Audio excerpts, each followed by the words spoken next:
एवं स्वाध्याय प्रवचन में कई सुंदर प्रवचन धारा हमारे बीच में आती है। कई संत हमारे बीच में उपस्थित होते हैं। विशेष रूप से अखंडानंद सरस्वती जी महाराज या गुरु पूर्णिमा का उत्सव बड़े प्यार से हम मनाते हैं। इस समय पूज्य महाराज जी ने सोचा कि शंकराचार्य जयंती भी इसी तरह प्रतिवर्ष हम मनाए जाए, और उसी के उपलक्ष्य में आज हम लोग मिले हैं। ईश्वर की बड़ी अनुकंपा है प्रेमपुरी आश्रम पर। और जैसे शंकराचार्य महाराज ने जिस परिस्थिति में एक ज्योत जलाई वेद की, जो अद्वैत वेद से हम लोग उतर गए थे भारत में, जो महाराज संतों द्वारा भी हमें कई चीज़ें हमारे बीच में आएंगी, तो उसके पश्चात जो बम्बई में प्रेमपुरी जी महाराज आए, जिनके हरक महोत्सव अभी मनाया जा रहा है बड़े जो धूमधाम से, तो वह भी उसी तरह से आगे चले। और कैलाश आश्रम के पंचम विराटेश्वर तो थे ही थे, मगर प्रेमपुरी आकर वही अद्वैत वेदांत की बातें जो बम्बई शायद मोहमयी अलग रीत से बसी हुई थी, उनको फिर से वेदांत की ओर मोड़ने में और विश्व भर में यह संतों ने जो भी उपकार किया, उनके पश्चात यहाँ जो संत बैठे हैं उनको वंदन करते हुए आप सबकी ओर से वंदन करते हैं। और आज के यह शंकराचार्य जयंती महोत्सव पर ईश्वर करे शंकराचार्य जैसे हम स्वाध्याय का प्रवचन में तो नियमित सुनते ही हैं, आगे यह प्रेमपुरी की धारा इसी तरह चलती रहे, ऐसी हम प्रार्थना करके ओम ओम ओम। हरिओम। बोलो भाष्यकार भगवान शंकराचार्य महाराज की जय। भाष्यकार श्री शंकराचार्य भगवान की जय। भाष्यकार श्री शंकराचार्य भगवान की जय। ओम नमः पार्वती पते हर हर महादेव। आज शंकर जयंती बड़े पवित्र दिवस है, मंगल दिवस है। आज के दिन भगवान भाष्यकार इस भारत भूमि को सुशोभित किए और उद्धार किए। थोड़ा आवाज बढ़ा बेटा। तो उनके गुण कीर्तन करना है, महिमा का थोड़ा सा अनुस्मरण हम लोग मिल करके करेंगे।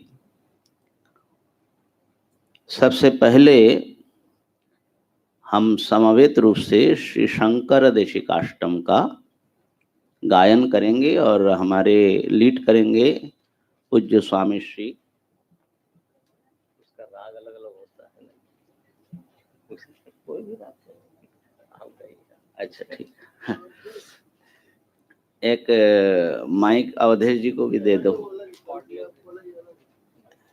एक माइक अवधेश जी को दे दो। तो इसमें ये जो शंकर देशिकाष्टक हैं,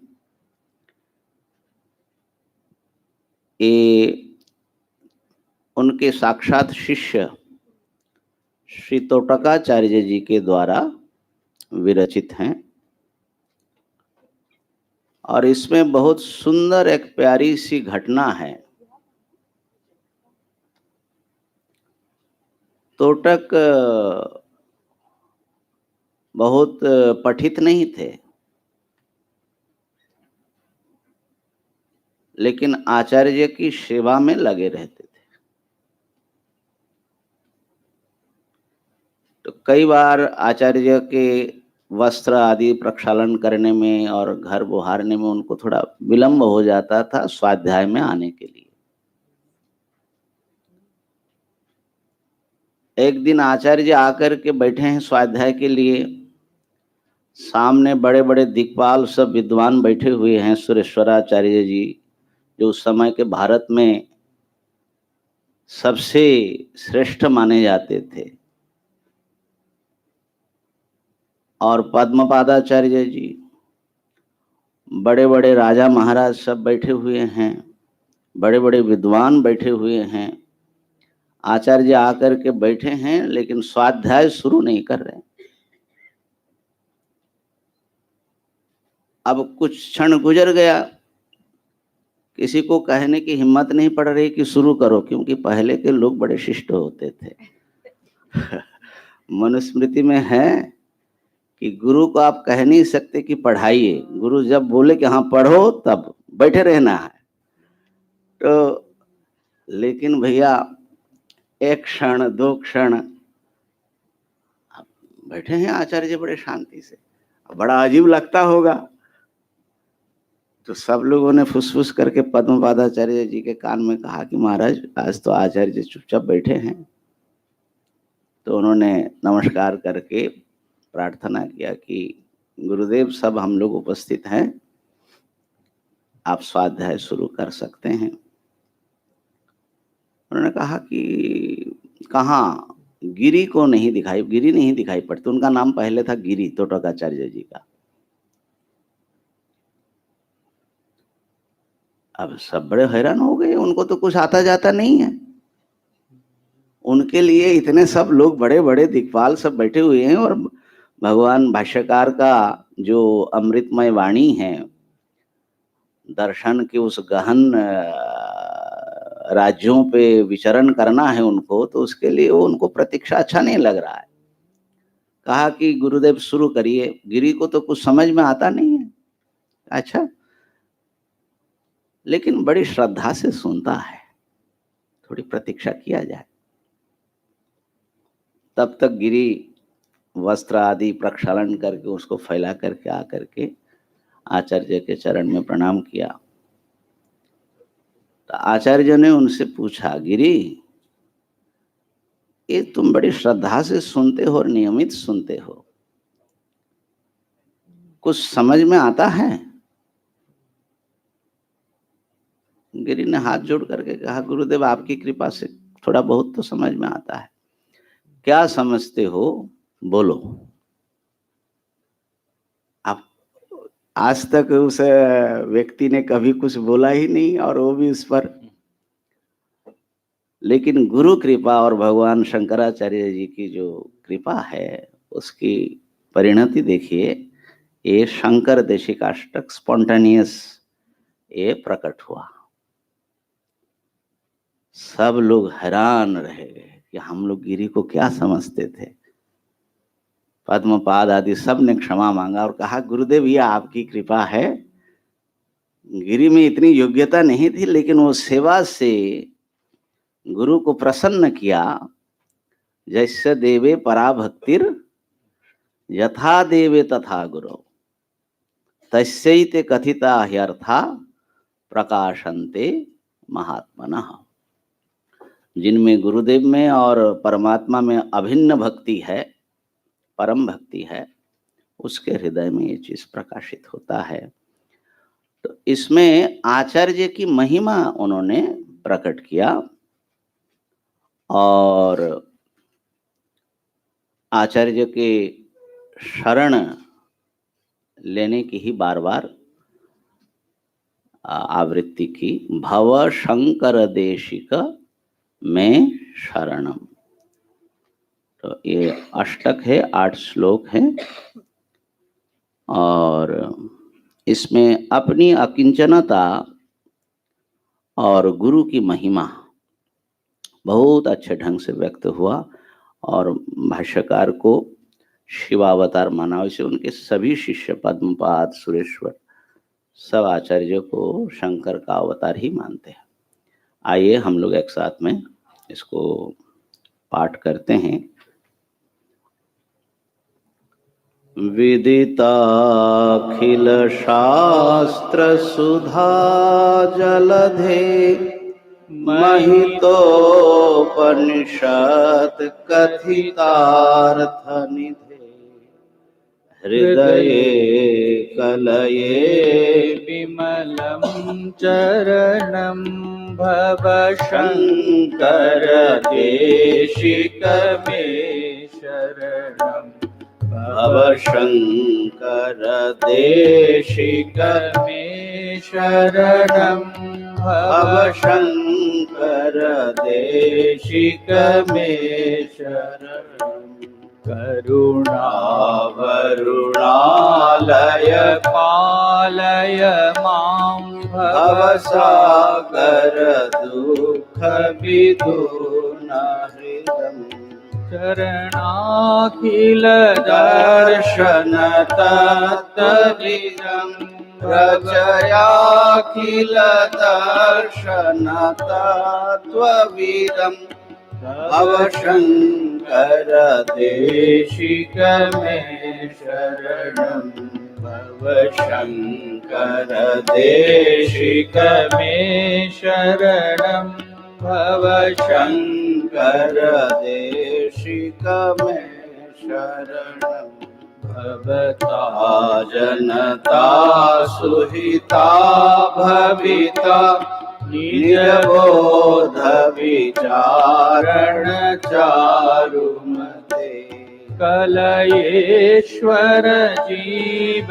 विवेक विदं कलयेश्वर जीव विवेक विदं भवशङ्कर देशिक मे शरणं भवशङ्कर देशिक मे शरणं भवशङ्कर देशिक मे शरणं भव एव भवानिति मे नितरां समजायत चेतसि कौतुकिता मम वारय मोह महाजलधिं मम वारय मोह महाजलधिं भवशङ्कर देशिक मे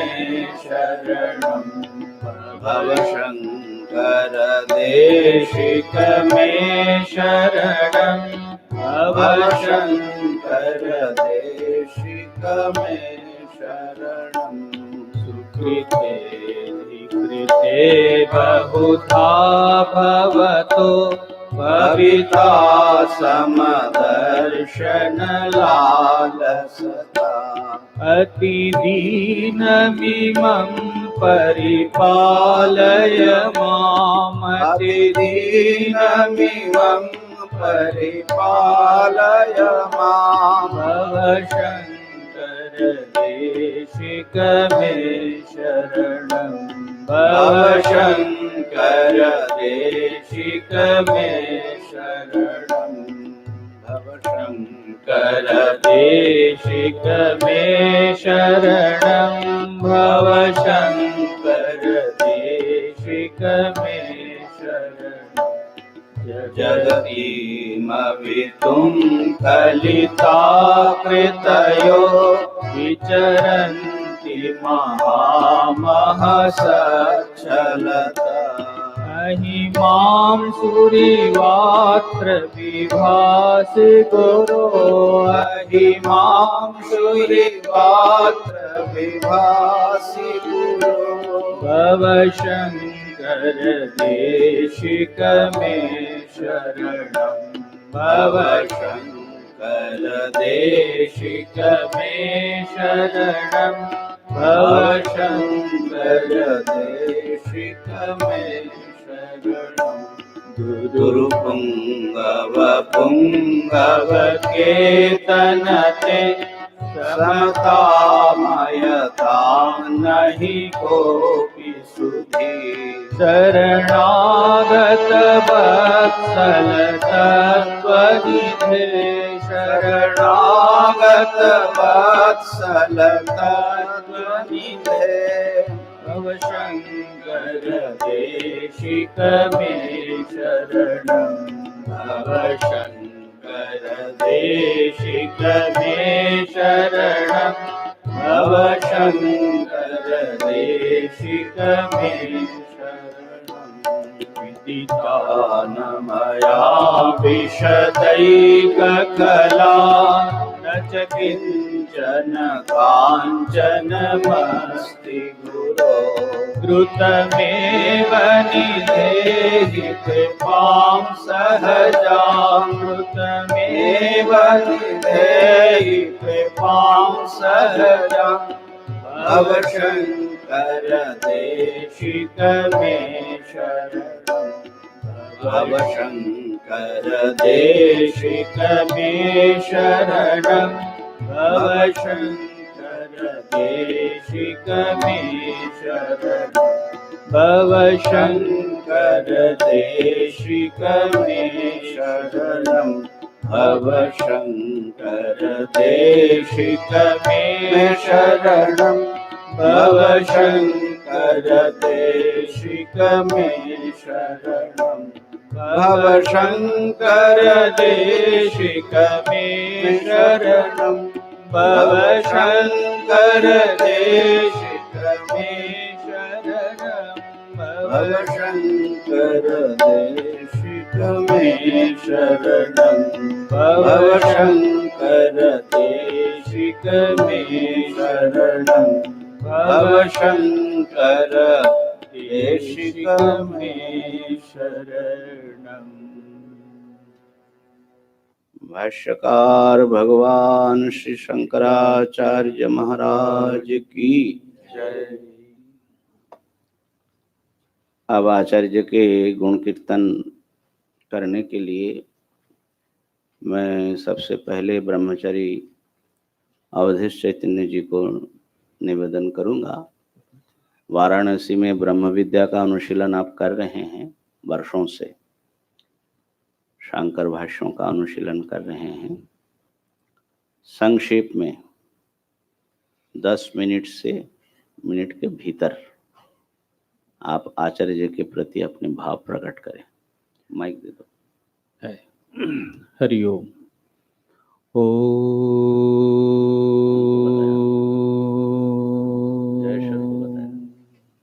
आपको नहीं बताया? मेरा नाम लिया अवधेश बताया? नाम बोला। अरे Ram Ram, sorry, I don't know. ब्रह्मचारी अवधेश तो शामी हो गए ना। ब्रह्मचारी जयेश्वर, मैं इसीलिए बोला कि क्या बात है। ब्रह्मचारी कैसे हो गए?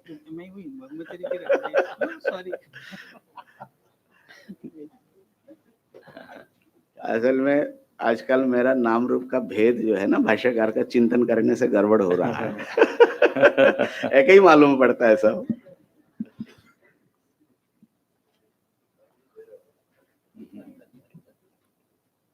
ओम श्रुति स्मृति पुराणानाम् आलयं करुणालयं नमामि भगवत्पादं शंकरं लोकशंकरं शंकरं लोकशंकरम्। ओम शांति शांति शांति।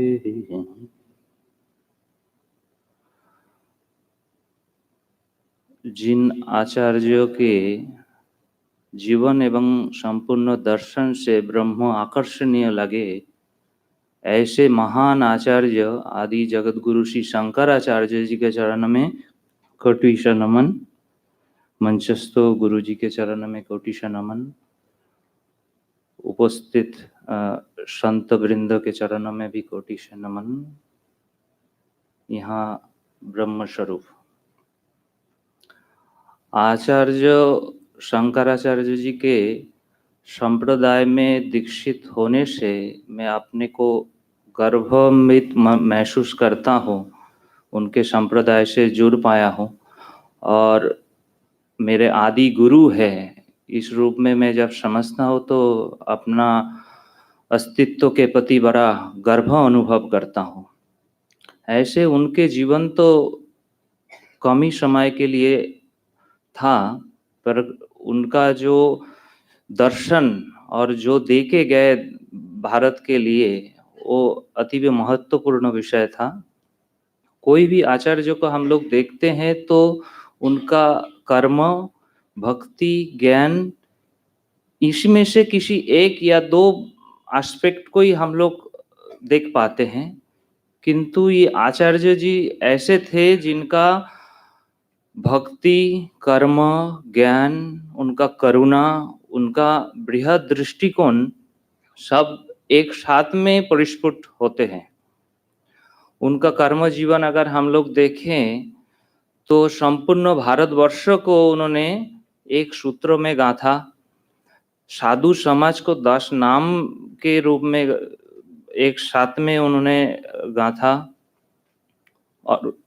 और 3 बार भारतवर्ष का परिभ्रमण किए और व्यवस्था ठीक चल रहा है कि नहीं उन्होंने समझा और बद्रीनाथ भगवान का स्थापना किए, जगन्नाथ देवता का भी स्थापना की है। ये अतीव महत्वपूर्ण उनका कर्म जीवन रहा। और जो भक्ति में देखते हैं, विष्णु सहस्त्र नाम के प्रति भी उन्होंने भाष्य लिखे, जो दूसरा वैष्णव संप्रदाय में कोई आचार्य नहीं लिखे अभी तक। उन्होंने विष्णु सहस्त्र नाम के ऊपर भाष्य रचना किए, दूसरा भाष्य रचना किए, ब्रह्मसूत्र उपनिषद आदि स्तोत्र रचना किए। अगर ब्रह्मसूत्र उपनिषद का भाष्य उन्होंने नहीं रचना करते, उनका दृष्टिकोण अगर दूरदृष्टिगामी नहीं होता, तो हम लोगों को आज बहुत ही असुविधा होता।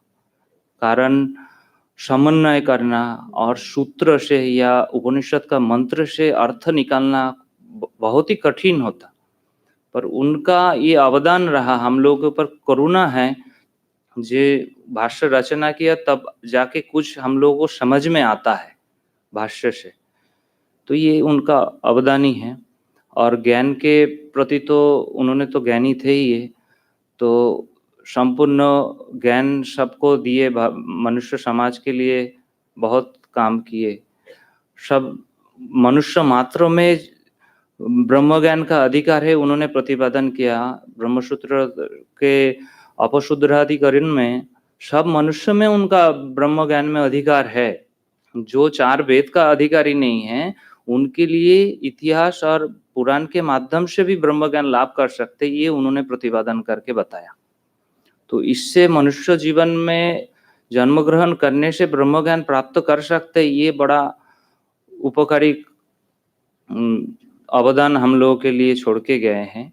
और सब उपनिषद का भाष्य तो रचना किए ही है उन्होंने, जिसके वजह से हम लोगों को इतना उपकार हो रहा है। और उनका हृदय इतना महान था, जे चंडाल जैसा व्यक्ति को भी उन्होंने गुरु रूप में स्वीकार किया। जो ज्ञान के बात करते हैं उनको मैं गुरु रूप में प्रणाम करता हूँ। ऐसे बात बताने वाले जो महान हृदय, महान व्यक्तित्व संपन्न महापुरुष आचार्य शंकराचार्य जी के चरण में कोटि से वंदन करते हुए मैं अपने वाणी को विराम देता हूँ। वाह, बड़ा पवित्र भाव से बोले, बहुत अच्छा लगा। और इसे जो वो पुस्तिका है इस घटना पर, शंकराचार्य जी के चांडाल गुरु, ये सबको बांट दिया जाए।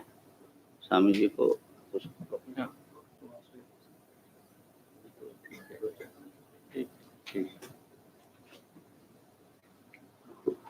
अब हरिओम। आज के हरिओम हरिओम हरिओम हाँ, आज के इस कार्यक्रम को बहुत कृपा करके इसकी गरिमा को बढ़ा दिया, अलंकृत किया। हमारे बड़े आत्मीय संत चिन्मय मिशन के वरिष्ठ आचार्यों में हैं स्वामी अद्वैतानंद जी, आप लोग जानते भी हैं। मेरे मन में था कि एक हमारे हम दो तो हैं ही हैं, लेकिन एक और हो जाए, बहुवचन हो जाए, हम लोग आचार्य जी की महिमा गाने वाले कोई और मिल जाए। और भगवान शंकराचार्य जी की कृपा से कल आप बॉम्बे में पधारे और हमने सुजाता जी को कहा भैया लगाओ फोन, और हमने प्रार्थना की, कहाँ खारगर से आए स्वामी जी, खारगर से आज प्रातः काल आए हैं। तो आए क्यों आए? क्योंकि आचार्य के प्रति जो श्रद्धा है, भक्ति है, समर्पण है, उसके लिए आए। तो हम प्रेमपुरी आश्रम ट्रस्ट की ओर से और हमारे व्यक्तिगत रूप से भी हम बहुत कृतज्ञता प्रकट करते हैं आपके प्रति और खूब आभार मानते हैं। अब आपसे हम प्रार्थना करते हैं कि आचार्य की महिमा 20 मिनट। धन्यवाद।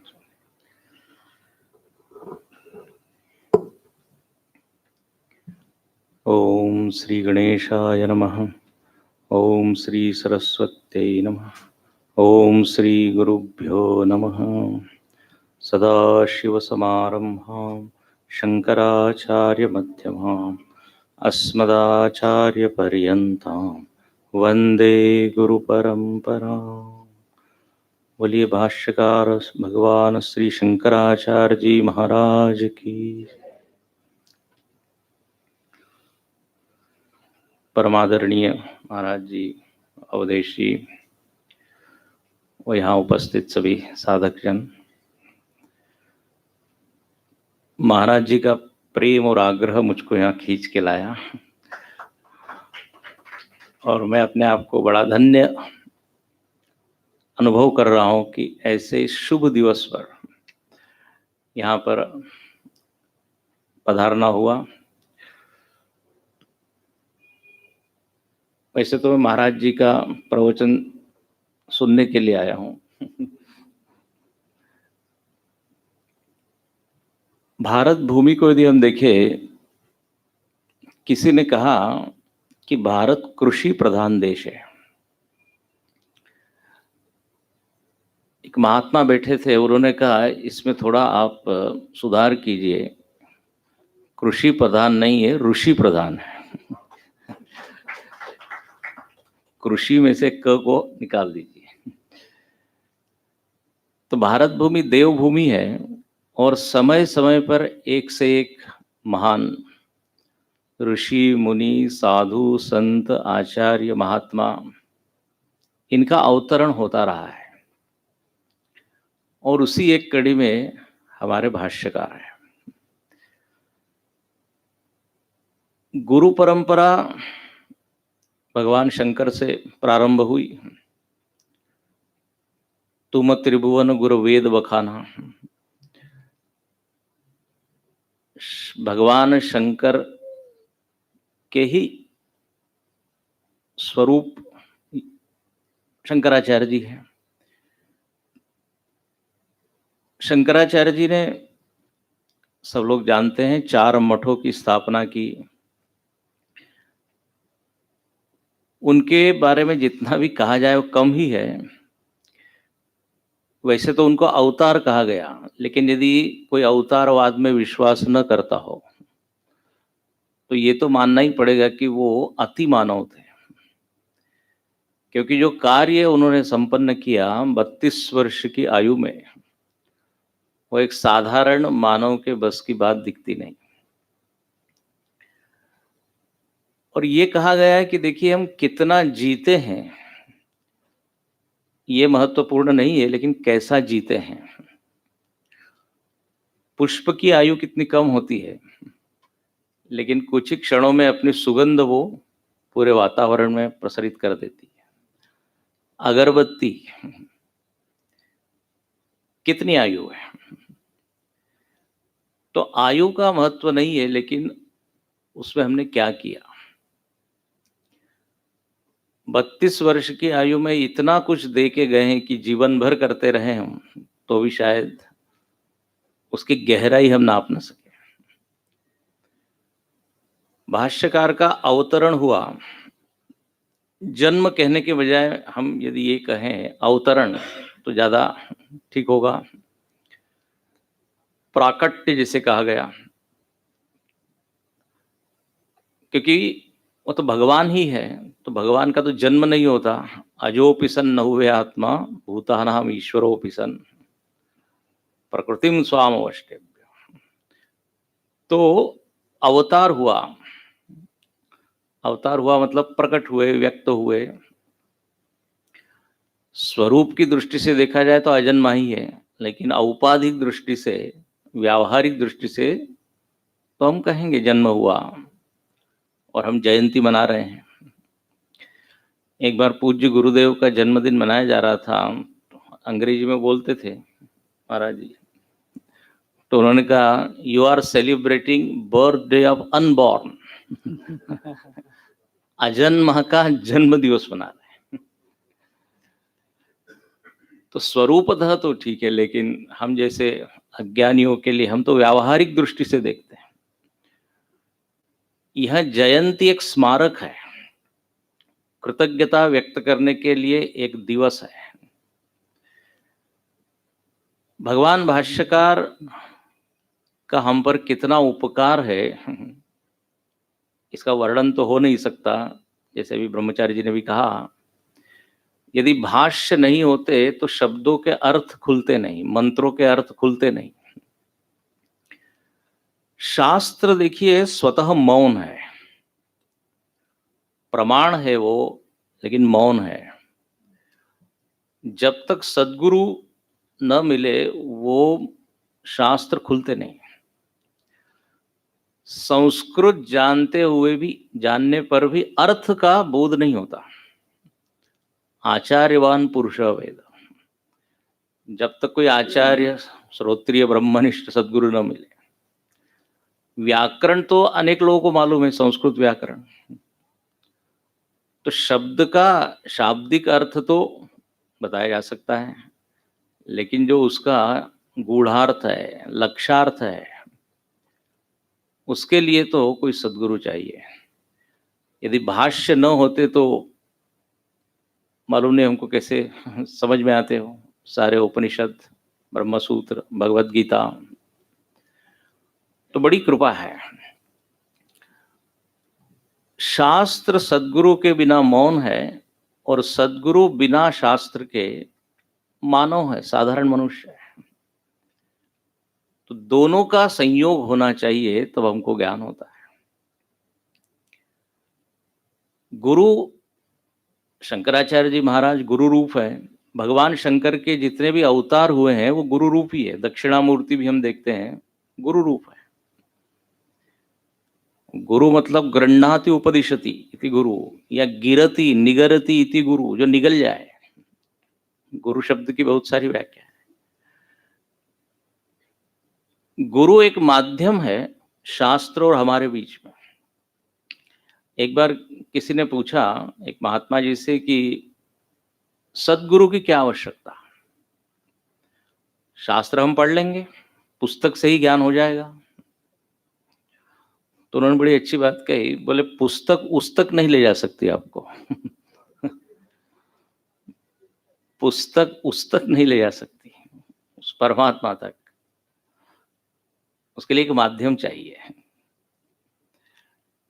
एक व्यक्ति ने पूछा गुरु की क्या आवश्यकता, तो महात्मा जी बोले इसका उत्तर हम बाद में देंगे, थोड़ा पानी लेके आइए। तो लेके आए।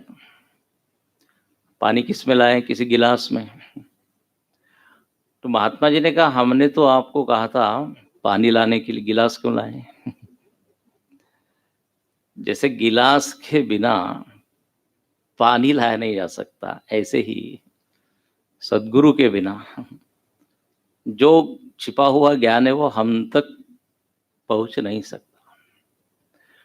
तो भगवान भाष्यकार की असीम अनुकंपा कि आज हमको वो अर्थ कुछ कुछ मात्रा में हमको खुलते हैं या समझ में आते हैं। भाष्यकार ने एक तरफ तो लेखन कार्य किया, दूसरी तरफ एक सामाजिक उद्धार, लोगों के भीतर ज्ञान की जिज्ञासा उन्होंने बढ़ाई। अनेक जो मत थे जिनमें कुछ दोष था तो शास्त्रार्थ करके उसको ठीक किया। अद्वैत मत की स्थापना की ऐसा तो मैं नहीं कहूँगा, क्योंकि अद्वैत में पहले से ही था, परंपरा है, लेकिन उन्होंने बहुत बलपूर्वक और बहुत सुंदरता से लोगों तक ये पहुंचाया। यदि शंकराचार्य जी नहीं होते तो अद्वैत मत आज हमको ज्ञात नहीं होता। और आज हम सनातन धर्मावलंबी बने हुए हैं, हिंदू बने हुए हैं, इसमें भगवान भाष्यकार की ही सबसे बड़ी कृपा है। नहीं तो आप जानते ही उस समय की स्थिति क्या थी।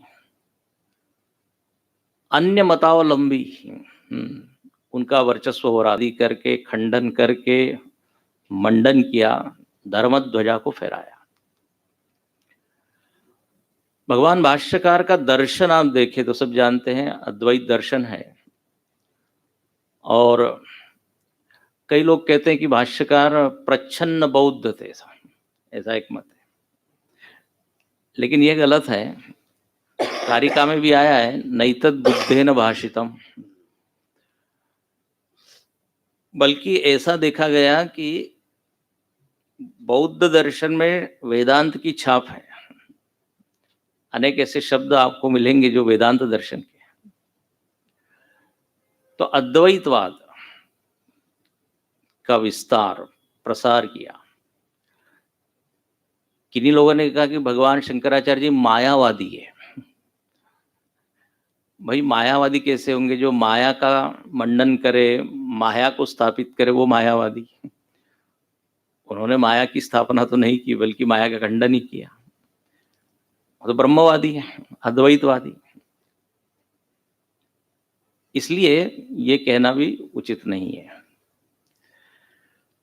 स्वयं श्रोत्रिय ब्रह्मनिष्ठ, और सबसे बड़ी उनकी कृपा ये रही कि उन्होंने 4 ऐसे शिष्यों को तैयार किया अपने ही जैसे, और उस कारण से वो परंपरा आज तक चल रही है। देखिए, स्वयं प्रतिष्ठित होना तत्व में अलग बात है, लेकिन दूसरे को उसी में पहुंचा देना, इसके लिए बहुत बड़ी एक कुशलता लगती है। इसलिए एक संत ने बड़ा अच्छा कहा कि गुरु लोग रहते वही हैं, गुरु और रास्ता दोनों में समानता है। रहते वही है लेकिन लोगों को पहुंचा देते हैं। रास्ता कहीं जाता नहीं, वो वहीं रहता है, लेकिन जो उस पर चलता है वो पहुंच जाता है। सदगुरु भी ब्रह्म स्वरूप में प्रतिष्ठित है, जो उनके संपर्क में आएगा वो भी वहां पहुंच जाएगा।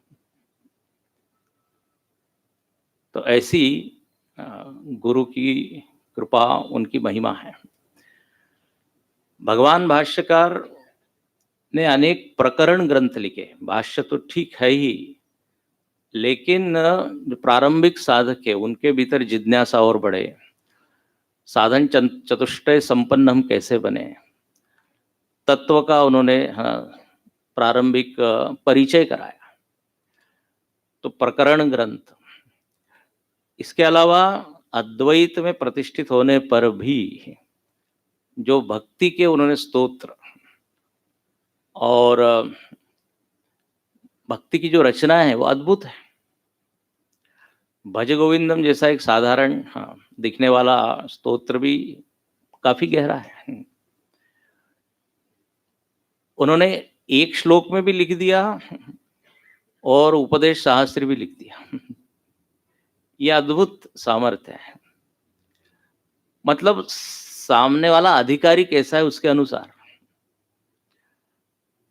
कई बार होता है, कई लोग विस्तार करना चाहते हैं लेकिन समास संक्षेप नहीं कर पाते, और कोई लोग संक्षेप भी कर पाते, विस्तार नहीं। लेकिन भाष्यकार के पूरे ग्रंथों में हम देखते हैं जहां जैसी जरूरत। और भाष्यकार से एक सीखने वाली बात हम साधकों के लिए ये है कि चिंतन का कैसा अनुशासन होना चाहिए, कैसे एक पद की संगति लगाते हैं, कैसे अध्याय की संगति, श्लोक संगति। अभी हम ले रहे थे 16वां अध्याय कहीं पर, तो बिल्कुल उसके प्रारंभ में उन्होंने कहा कि इसकी संगति 9वें अध्याय से जुड़ती है, क्योंकि वहां आया है राक्षसी प्रकृति, आसुरी प्रकृति। तो बिल्कुल कनेक्ट करते हैं संगति। ये साधना में एक बहुत बड़ी एक आवश्यक चीज होती है कि विचार कैसे करें। विचार करना है कि लेकिन उसका अनुशासन क्रमबद्ध ढंग से। तो ये भाष्यकार के सारे ग्रंथों में हम देखते हैं। और उनके जो भाष्य है वो तो बिल्कुल प्रसन्न गंभीर है।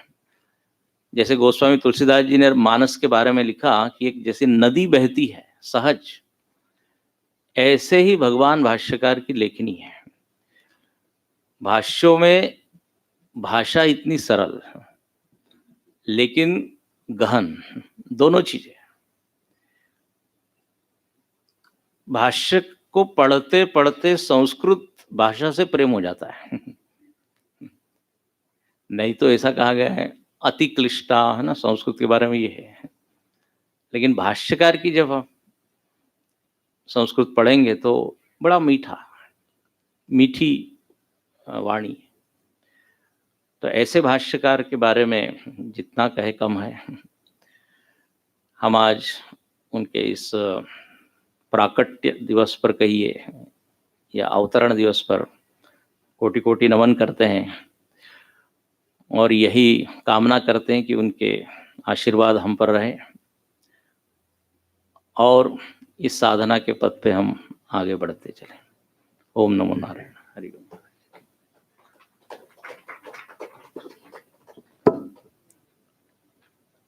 बहुत ही परिशीलित विचार हम लोग श्रवण कर रहे थे और ऐसा लग रहा था कि स्वामी जी चुप न हो, बोलते जाएं। और भाष्यकार के अनेक पक्षों को संक्षेप में आपने छुआ। मायावादी वाली बात जो है उसमें हम कई बार कहते कि अगर भाष्यकार मायावादी हैं तो भगवान श्री कृष्ण भी मायावादी है। भैया, अजोपि सन् अव्ययात्मा भूतानाम ईश्वरोपि सन् प्रकृतिम स्वामधिष्ठाय संभवामि। तो हम माया से जन्म लेते हैं, अगर यही बात भाष्यकार कहते तो क्या दोष करते हैं।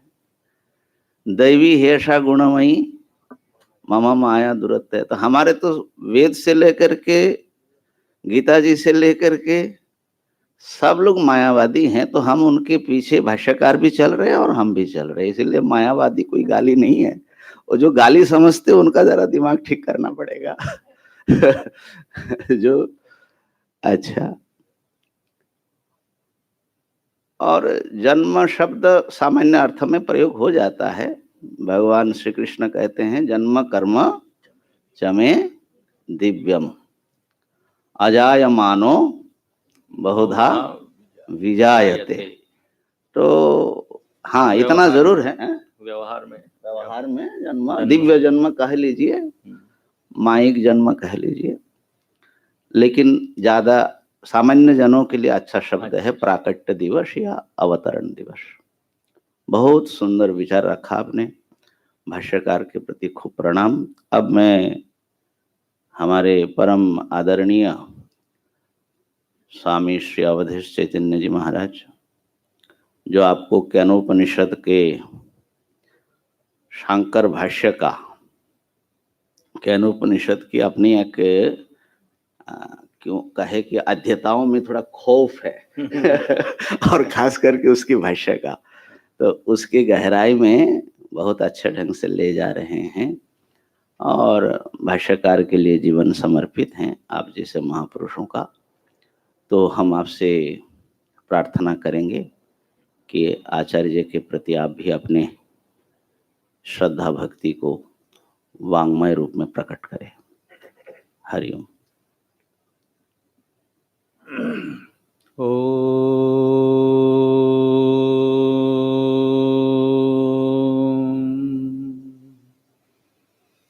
मंगलम दिशतु मे विनायको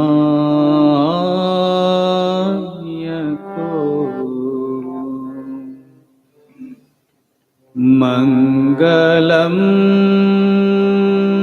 दिशतु मे सरस्वती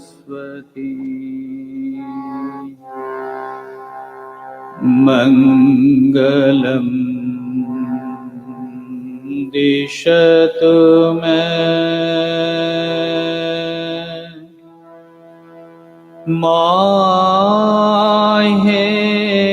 माहेश्वरी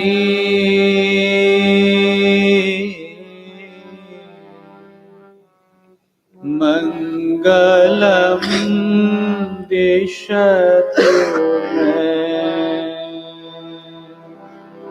सदा शिवा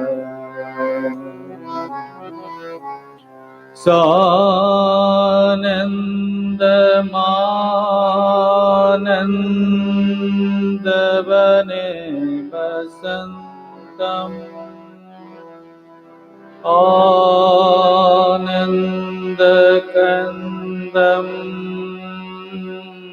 हतपापवृन्दम्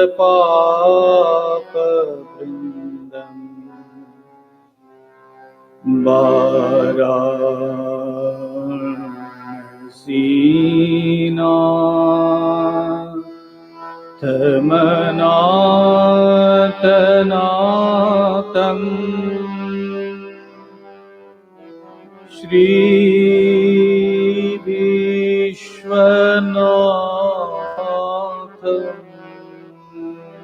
शरणं प्रपद्ये श्रीविश्वनाथं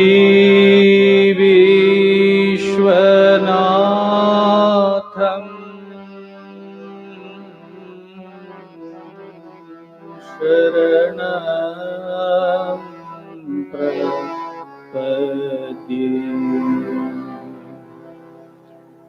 श्रुति स्मृति पुराणानाम्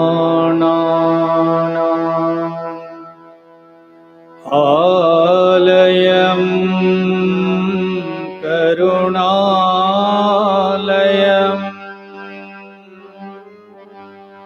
नमामि भगवत्पादम् शङ्करं लोकशङ्करम् नमामि भगवत्पादम्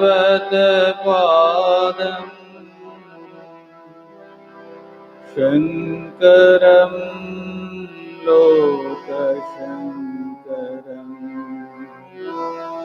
ॐ शान्ति शान्ति शान्ति। हरिओम। सर्वप्रथम सद्गुरुदेव के चरणों में कोटिश प्रणाम। मंच पर उपस्थित परम श्रद्धेय स्वामी अद्वैतानंद जी के चरणों में नमन। भगवत भक्तजन, वैशाख शुक्ल पंचमी बहुत ही महत्वपूर्ण दिन है हम सभी साधकों के लिए। जैसे कि आपने विचारों को सुना, हम लोगों ने श्रवण किया, कितना भी हम कहे, जैसे स्वामी जी कह रहे थे, पूर्ण रूप से व्यक्त नहीं कर सकते उनकी जो व्यक्तित्व है। संसार में प्रकृति के अनुरूप अलग अलग धारा प्रत्येक के जीवन में, किसी के जीवन में कर्म बहुत प्रिय है और कर्म के प्रति ही रुझान है, कर्म को ही जीवन के परम साधना मान करके वो कर्ममय जीवन जीते हैं। ऐसे भी व्यक्तित्व है कि जिनके जीवन में देवा आराधना भक्ति ही मुख्य है और उस भक्ति की धारा में ही वो खुद को बहुत कंफर्ट फील करते हैं, तो वो भक्ति की धारा में चलती। और कुछ विरल होते हैं जो इस अद्वैत तत्व को पाने के लिए जीवन में कर्म की गति, प्रकृति और समझ करके जीवन में उस श्रवण मनन निधिध्यासन के द्वारा उस ज्ञान को प्राप्त करने के लिए जीवन को न्योछावर कर देते। तो ये प्रकृति के अनुरूप व्यक्तित्व में अलग अलग दिखने को मिलता है। जब हम आचार्य के जीवन को देखते हैं तो मुझे यही लगता है, जैसे ब्रह्मचारी जयेश्वर ने इंगित किया, तीनों के एक अद्भुत संमिश्रण। आप किसी भी क्षेत्र में जाओ, मुझे लगता है जो आचार्य के बारे में क्रिटिसाइज करते कि वो ज्ञान के मूर्ति थे, भक्ति के प्रति अथवा ज्ञान कर्म के प्रति उतना ये नहीं था, हमें लगता है उनको उतना भी समझ अथवा अध्ययन ही नहीं है। सारे भारतवर्ष को 3 बार परिक्रमा किया, ऐसे नहीं, पुण्य कमाने के लिए नहीं। जहां जहां हिंदू धर्म के प्रति बार हुआ, अवक्षय की ओर है, वो उसको पुनः प्रतिष्ठापित किए। 4 दिशा में 4 मठ बनाया। कहां? पूरब में जगन्नाथपुरी, पश्चिम में द्वारिकाधीश द्वारिकापुरी, उत्तर में बद्रिकाश्रम, और फिर इधर दक्षिण में देखो श्रृंगेरी। तो उनकी जो कर्म देखो, इसको कैसे आप एक्सप्लेन कर सकते हैं? कर्म को जब हम देखते हैं और वो कर्म के प्रति जो उनका भाव है, और वो सारे समाज के लिए जो प्रस्तुत करके गए हैं, बड़ा अद्भुत लगता है।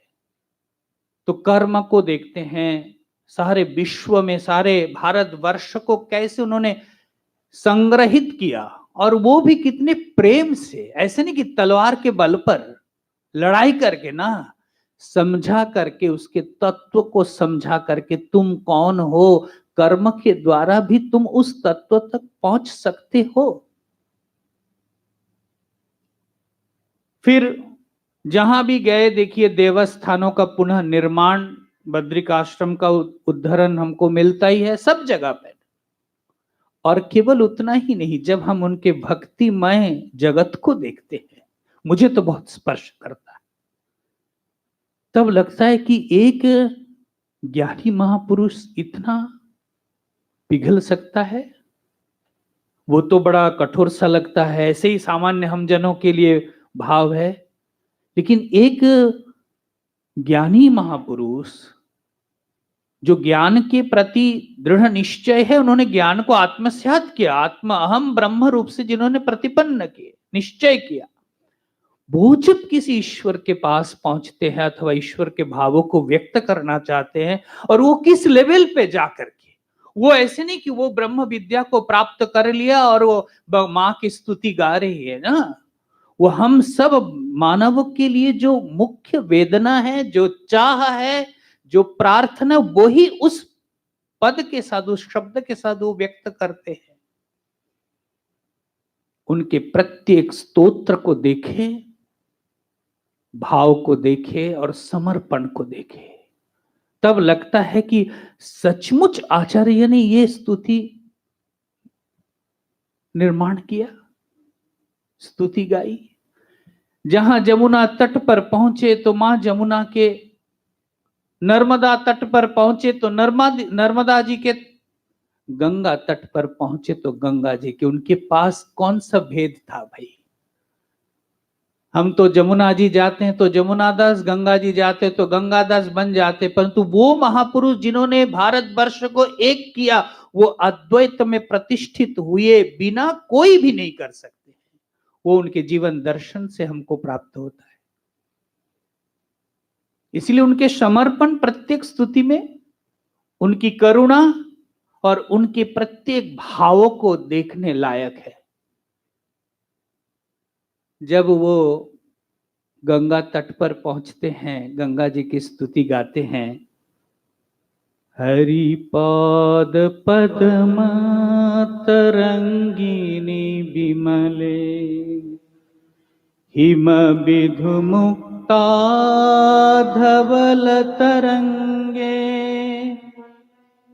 दूरीकुरु मम दुष्कृति भारम्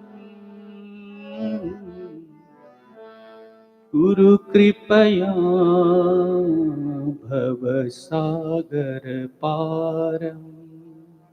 देखो क्या भाव है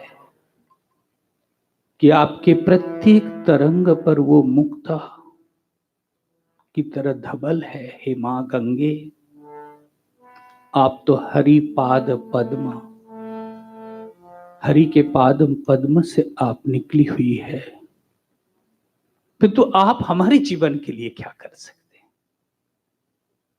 आचार्य प्रार्थना करते हैं, दूरी कुरु मम दुष्कृति भारम। हे मां गंगे, मेरे दुष्कृति, ये जो मेरे पाप है, इस पाप को तुम धो दो। क्या भाव देखो, एक ज्ञानी महापुरुष के लिए क्या दृष्टि हो सकते होना चाहिए भाई। और आचार्य जी कैसे एक भाव को व्यक्त कर रहे, कैसे समर्पण, कैसे भावना को लेकर के वो गंगा जी की स्तुति गा रहे हैं। तो ये एक दिखने लायक, केवल एक दृष्टि से जब हम उनको देखते तो मुझे लगता है उनको हम काटते, उनके व्यक्तित्व को हम विखंडित करते हैं। जब देखो यही आचार्य जब विष्णु भगवान के पास षटपदी पे पहुंचते हैं, क्या एक, मुझे तो बहुत आश्चर्य लगता है उनकी रचनाओं को देख करके कि विनम्रता की कोई हद भी होता है क्या। अभिनयाय अपनय विष्णु दमय मन शमय विषय मृग तृष्णा।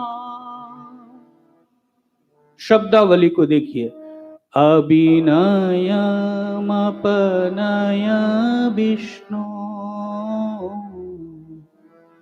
दमय मन श्रमय विषय मृग तृष्णा भूतदयां विस्तारय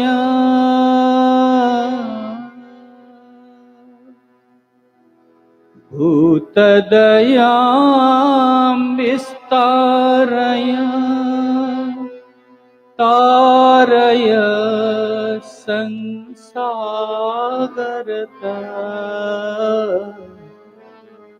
संसागरत।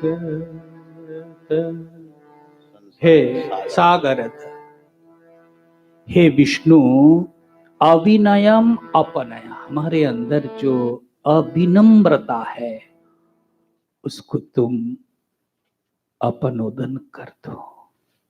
भाई हमारे अविनम्रता को कौन दूर कर सकता है। व्यक्ति जब खुद अवर हो तो भी संभव नहीं होता है। वो देखो आचार्य भगवान विष्णु के पास जाकर के प्रार्थना करते हैं, हमारे इस अविनम्रता को तुम दूर कर दो, अपनोदन कर दो, दूर कर दो। शमय दमय मन, मन को, मन की जो भाव है उसको दमन करो। शमय मृग तृष्णाम, ये जो तृष्णा है, चाह है, उसको तुम शमन करो। सभी भूतों में दया का विस्तार करो। भूत दयां विस्तारय तारय संसार सागरत। संसार सागर से तारने के लिए प्रार्थना कर रहे हैं। बस जीवन में एक विनम्रता दो, मन के दमन करने की शक्ति दो, तृष्णाओं को समन कर सके हे हरि, और सभी भूतों में एक दया का भाव विस्तार कर दो, और इस रूप से तुम मुझे संसार सागर से पार ले जाओ। तो कैसे एक भाव देखो, और यही महापुरुष कर्म को देखते हैं, भक्ति भाव को देखते हैं। यही जब अद्वैत सिद्धि और ब्रह्म सूत्र के भाष्य को निर्माण करते हैं, तब पता लगता है कि यही इन्होंने, इन्हीं के अंदर इतनी द्रव्य भाव। तो ये जो एक व्यक्तित्व है, ये बड़ा ही आकर्षक है और हम सबके लिए, कि देखो एक ही व्यक्तित्व, एक ही जीवन में तुम्हें तीनों को, कोई एक अलग अलग तत्व नहीं है। तुम्हें जाना तो है, उस अद्वैत में ही पहुंचना है जो तुम्हारा अपना आपा है, स्वरूप है। परंतु इस कर्म के द्वारा शुद्ध करो, भक्ति के द्वारा भावों को शुद्ध करो, पवित्र करो और उस ज्ञान को प्राप्त करो। मुझे लगता है हम जितना उनके जीवन को याद करेंगे, हमारे ये अंतस पवित्र होगा। और आज इस पावन पवित्र दिन में हम उनको प्रणाम करते हैं, नमन करते हैं और प्रार्थना करते हैं कि आपके भावों को, आपके विचारों को और आपके निश्चय को हम समझ सके, बोध प्राप्त कर सके। हरिओम तत्सत। पूज्य गुरु चरणों में नमन। हरिओम।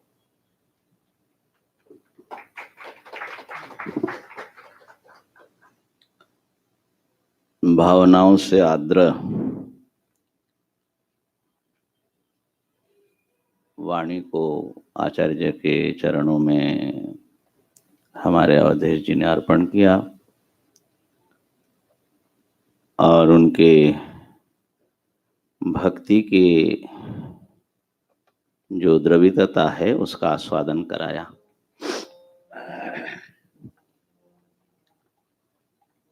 अब मैं भी अपनी वाणी को पवित्र करूंगा। आत्मषटक बाद में। अच्छा।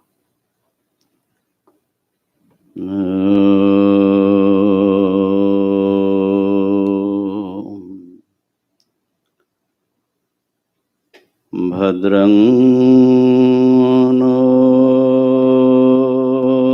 पिबतयो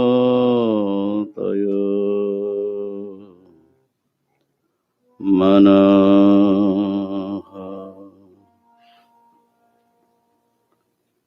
ॐ शान्तिः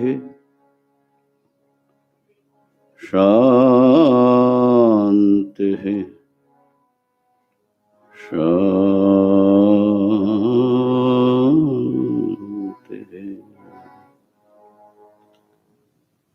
जगतीमवितुं कलिताकृतयो विचरन्ति महामह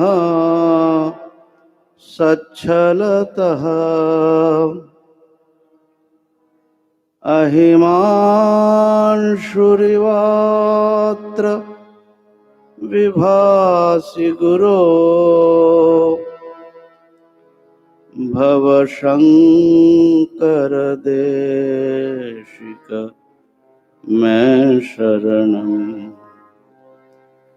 भवशंकर देशिक मैं शरणं। भवशंकर देशिक मैं शरणं।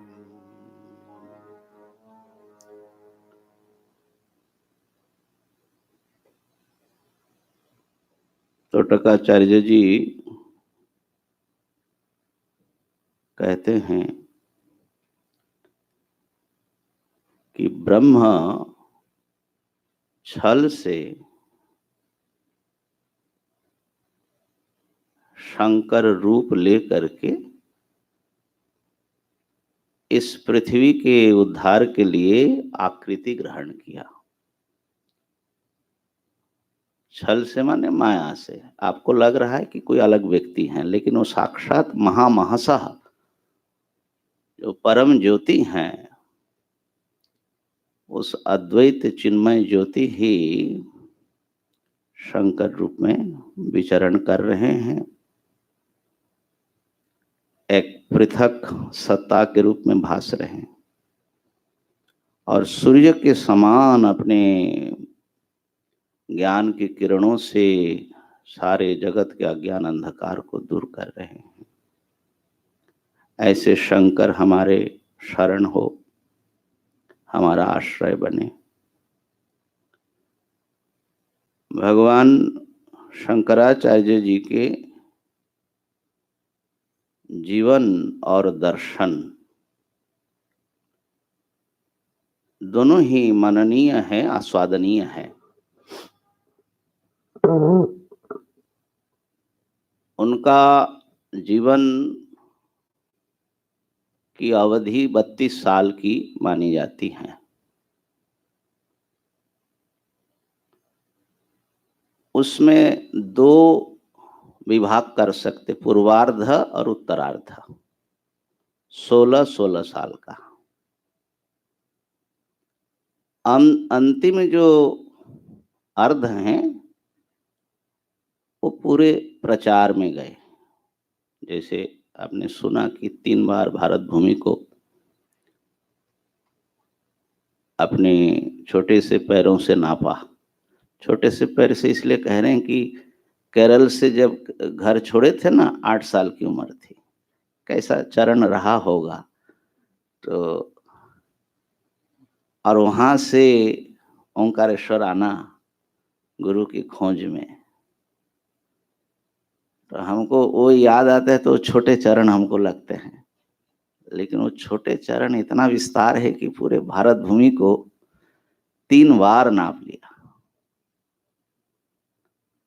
तो उनके जो पूर्वार्ध हैं 16 साल, उसमें उन्होंने साधना और सिद्धि प्राप्त की। प्रसिद्ध श्लोक है, अष्टवर्षे चतुर्वेदी, द्वादशे सर्वशास्त्रवित्, षोडशे कृतवान भाष्यम, द्वात्रिंशे मुनिरभ्यगात। 8 साल की आयु तक गुरुकुल में रहे, तो चारों वेद और वेदांग जितनी विद्याएं केरल में मिल सकती थी वहां पर, वो विद्याएं उन्होंने प्राप्त कर ली। वैसे तो सुनते हैं कि 3 वर्ष की अवस्था में उनके पिताजी चले गए। अच्छा, उनके जीवन की घटनाओं में वर्णन में काफी अंतर आता है। कहीं 5 साल पढ़ा मैंने, कहीं 3 साल। लेकिन बचपन से वो जब तक उपनयन नहीं हुआ, उससे पूर्व ही उन्होंने पिताजी से, पिताजी भी बड़े उपासक और कर्मकांडी ब्राह्मण थे, घर ऐसा था, तो बहुत सारे शास्त्र वो एक बार सुनते थे ना, उनकी फोटोग्राफिक मेमोरी थी। जो एक बार सुनते थे बस वो चुंबक की तरह वहां पर अंकित है। ये बाद में भी कई बार उन्होंने इसका प्रकट किया, तो बार बार उनको रटना ही नहीं पड़ता था। तो जब गुरु के पास गए गुरुकुल में, तो काफी माने एडवांस विद्यार्थी के रूप में ही गए।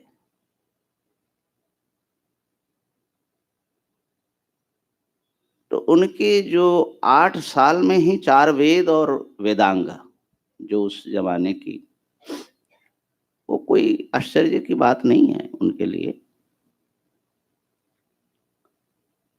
और फिर गुरु की खोज में निकले और 12 वर्ष में सारे शास्त्र का ज्ञान हो गया। उस समय भारत में जितने प्रकार के शास्त्र थे, गोविंद पाद जी बड़े महान विद्वान पुरुष थे, योगी भी थे। तो योग साधना और शास्त्रों का संपूर्ण अभ्यास कराया, और 16 वर्ष में उन्होंने भाष्य जो लिखना था वो लिख चुके। 16 साल है ना। हम लोगों को तो 16 साल में शायद संस्कृत के ठीक से उच्चारण करना भी नहीं आता होगा। हमारी तो तुलना ही नहीं है, लेकिन 16 साल में किसी ने ऐसी कालजयी और दार्शनिक रचना की हो, और जो आज तक इसीलिए पढ़ी जाती, कोई अकारण थोड़ा ही है। इंसान के पास इतना समय कहाँ है भाई, कितने ग्रंथ आए और काल के गाल में समा गए। संस्कृत में होने के बाद भी आज भी हम लोग इसको बचाए रखे हैं, क्या कारण तो होगा ना। तो ये जो 16 साल हैं, ये बार बार आचार्य जी के जीवन के इन पर्वों को और इनकी जो घटनाएं हैं वो मननीय है। अच्छा, ज्ञानी तो बहुत थे, इसमें कोई संदेह ही नहीं है किसी को शायद, लेकिन कई लोग सोचते हैं कि उनमें करुणा या मानविकता थोड़ी, बहुत कट्टर शास्त्री रहे होंगे और सबसे शास्त्रार्थ चैलेंज कर कर करके सबको हराना, इस ढंग का एक रूप जो है कई बार प्रकट करते हैं। यहाँ तक कि एक बार स्वामी विवेकानंद जी भी आवेश में कुछ कह दिए, कहा बुद्ध में तो करुणा है, बुद्ध के हार्ट है, लेकिन शंकर के पास ब्रेन है। भैया शंकर का हार्ट भी थोड़ा देखा करो।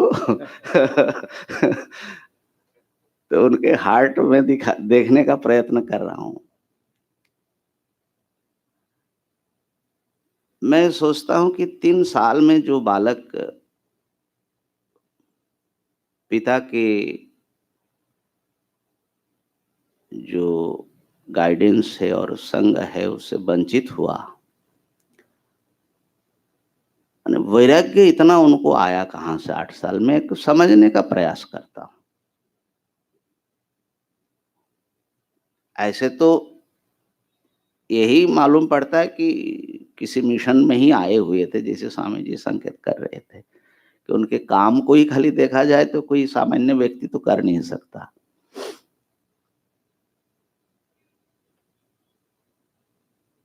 तो उस बच्चे के छोटे अवस्था में ही उनके दिल में संसार की अनित्यता, मृत्यु की जो वास्तविकता है वो प्रवेश किया होगा, और ये देखा कि लोग बिल्कुल अज्ञान में मस्त है, इससे बेखबर जी रहे हैं।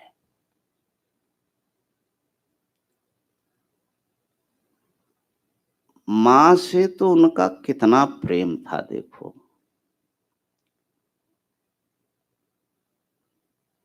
मां जब तक परमिशन नहीं दिया, इतना तीव्र वैराग्य होने पर भी वो घर नहीं छोड़े। फिर वो इंसिडेंट हुई जो मगरमच्छ ने पकड़ लिया, माँ विवश हुई परमिशन देने के लिए, संन्यास लेना, ठीक है संन्यास ले लो। अच्छा, संन्यास ले करके फिर वो घर जाना नहीं है उनको, वहीं पर आतुर संन्यास ले लिया, मगरमच्छ के हाथ से बच गए। 8 साल की उम्र है। अब माँ ने कहा घर चलो, कहा कि आपने तो कहे थे सन्यासी बन, मैं तो सन्यासी हूं, मैं तो सब संकल्प करके त्याग कर दिया। माँ रोने लगी। अब माँ की भी क्या मजबूरी है, देखो पति नहीं है और कोई आश्रय नहीं है, एकमात्र बुढ़ापे का आश्रय, बुढ़ापे में शंकर भगवान का प्राकट्य हुआ था उनके घर में, तो एकमात्र आश्रय वो बेटा। अब बेटा संन्यास लेना चाहता है, माँ कैसे परमिशन दे, है ना, लेकिन परमिशन दिया। माँ की चिंता है कि मेरे मुखाग्नि अंतिम अंत्येष्टि कौन करेगा, बुढ़ापे का क्या होगा। आचार्य जी ने 8 साल की उम्र में उनकी बुद्धि देखिए, उन्हें व्यवस्था किया। वहाँ के रिश्ते, उनके जो रिश्तेदार थे उनको सब धन आदि दे करके कि माँ का ख्याल रखा जाए, और उनको ये वचन दिया कि मैं, तुम जब स्मरण करोगी मैं आ जाऊंगा। तो ये क्या मालूम पड़ता है कि माँ से उनका कनेक्शन कैसा लगता है आपको, कि सारी ऊपरी ऊपरी चीज है। और जो मातृ स्तुति उन्होंने लिखा, माने अपनी जननी के लिए, गर्भधारिणी के लिए, बहुत खूबसूरत स्तुति है। तो उसमें ये कहते कि संतान कितने भी बड़े हो जाए, लेकिन माँ ने जो गर्भ में धारण किया, आस्ताम तावदियम प्रसूति समय दुर्वार शूलव्यथम, प्रसव करते समय जो उनको कष्ट झेलना पड़ता है उसको तो रहने ही देते, उसको तो हम उसको हिसाब ही नहीं लगाते हैं। लेकिन ये जो 1 साल नैरुच्यम तनु शोषणम, खाने की रुचि चली जाती है, शरीर उनका क्षीण हो जाता है, पेट इतना बड़ा हो जाता है, फिर बच्चे जब आते हैं तो साल भर तो मलमूत्र में ही माँ सोती है बच्चे के साथ में। एक एक भी हिसाब लगा ले, एक का भी कितना भी बड़ा हो जाए बेटा, उसके उस कष्ट तो झेल चुकी है ना, उसका वो दूर नहीं कर सकते। तस्यै जनन्यै नमः, उस जननी को मैं नमस्कार करता हूं। माने हृदय की भक्ति और प्रेम माँ के प्रति कैसा है उनका, और वचन दिया और वचन निभाया। अंतिम समय में पहुंचे माँ के पास में, और माँ को उनकी इष्ट का दर्शन कराया। माँ भगवान विष्णु की भक्त थी, उनका दर्शन कराया। पहले तो ब्रह्म ज्ञान का उपदेश दिया, लेकिन माँ कहती है कि मुझे तेरा ब्रह्म ज्ञान समझ में नहीं आता। माँ सब जगह माँ ही होती है लगता है, शायद देवहूति अलग होगी है ना, लेकिन बाकी माँ तो माँ ही होती है। कोई बात नहीं, अब लोग जो हैं उनसे देखिए शंकर के व्यक्तित्व को समझते ही नहीं है। जब उन्होंने अद्वैत को समझा नहीं तो उनके, पहले तो उन्होंने सोचा कि शिव की उपासना करके उनको प्राप्त किए थे, तो शिव जी का आह्वान किया, उनकी प्रार्थना की तो शिव जी प्रकट हुए। माँ कहा कि नहीं नहीं, मैं इनके साथ नहीं जाऊंगा, इधर त्रिशूल और 3 आंख तो बड़े आचार्य जी ने बड़े विनम्रता से कहा, प्रभु आप जाइए, अब विष्णु रूप में आइए। तो विष्णु भगवान आए तो माँ उनकी उपासना करती थी, तो माँ उनके साथ चली गई। उसके बाद अंत्येष्टि बड़ा कठिन हो गया था। वो घटना जो है अब इतना विस्तार से बोलने का समय नहीं है। वहाँ के जो उस गांव के जो नामुद्री ब्राह्मण थे, अब एक सन्यासी कैसे अंत्येष्टि करेगा, शास्त्र विरुद्ध भी है महाराज, सन्यासी को अधिकार नहीं होता। आचार्य जी ने कहा मैंने वचन दिया, मैं तो सत्य प्रतिज्ञ हूं, माँ का काम मैं ही करूंगा। उन लोगों ने शंकर को बहिष्कार कर दिया, किसी ने आग नहीं दी, अग्नि। आचार्य जी ने अरणि मंथन से अग्नि प्रकट की और अपने ही आंगन में माँ का अंतिम संस्कार किया। और उन अपने रिश्तेदार थे ये लोग, उनकी क्रूरता जो है उनको सहन नहीं हुआ कि माँ को भी इन लोगों ने बहुत कष्ट दिया, तो उन लोगों को उन्होंने शाप दिया और वेद से बहिष्कार कर दिया और कहा कि तुम लोग इसी प्रकार के अंत्येष्टि करोगे अपने ही आंगन में। आज भी सुनते हैं कि वहां पर यही प्रथा है उस गांव की, वो लोग अपने आंगन में ही वो करते हैं। तो देखो आचार्य का जीवन बहुत करुणा से भरा हुआ है, बड़ा मानविक है। 8 साल की उम्र में संन्यास लेकर के गुरु के पास आए। उनके जीवन में तो इंसिडेंट घटती रहती हैं। इससे पहले वो जो वृद्धा विधवा माँ थी, जो भिक्षा करने के लिए गए थे ब्रह्मचारी के रूप में, कुछ था नहीं, उनके रोदन से इतना द्रवित हुए कि कनकधारा स्तोत्र से माँ की प्रार्थना की तो स्वर्णामलक की वर्षा कराए। गुरु के पास आए, वहां पर सुनते हैं कि 3 साल में 3 योग का मास्टर बन गए। हठ योग भी जानते थे, राजयोग भी, और जो ज्ञान योग अपना वेदांत का। गुरु ने आदेश दिया, जाओ काशी में। अब काशी में जब आए तो उनके एक प्रकार से ये जीवन का दूसरा पर्व, माने आचार्य रूप जो है काशी से शुरू होता है। वहां पर भाष्य लेखन प्रारंभ करते हैं और गुरु की भी प्रेरणा थी और उनको भी लगा कि सारे भारत में एक तो वेदार्थ को ठीक से समझने वाले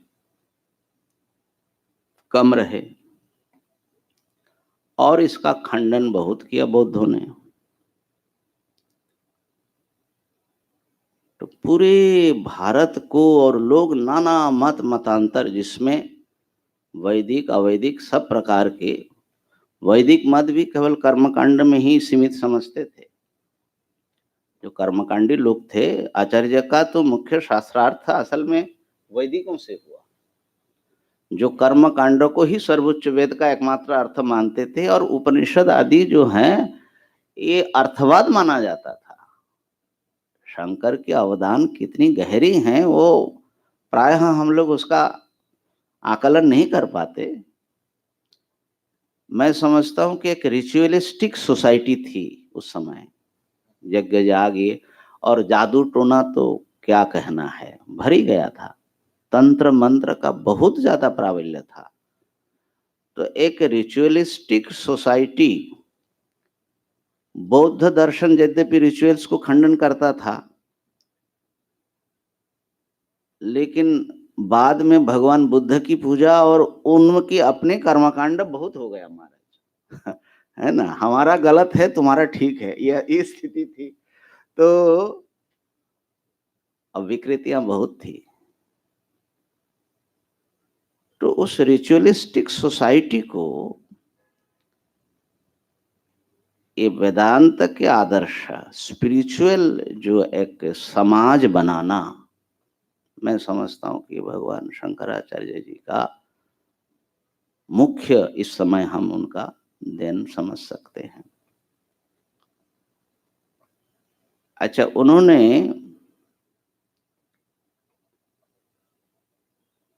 उनको संकल्प आया होगा कि पूरे भारत के इस सब को, नाना संप्रदायों में मत मतांतरों में बटे हुए इस समाज को एक करना है और ये एक करना अद्वैत के धागे से ही एक बनाया जा सकता है। जो दूसरा मानता ही नहीं है, जो सबको अपना मानता है ना, सब जिनके अपने हैं और जो सबके हैं, वही असल में सबको एक कर सकता है।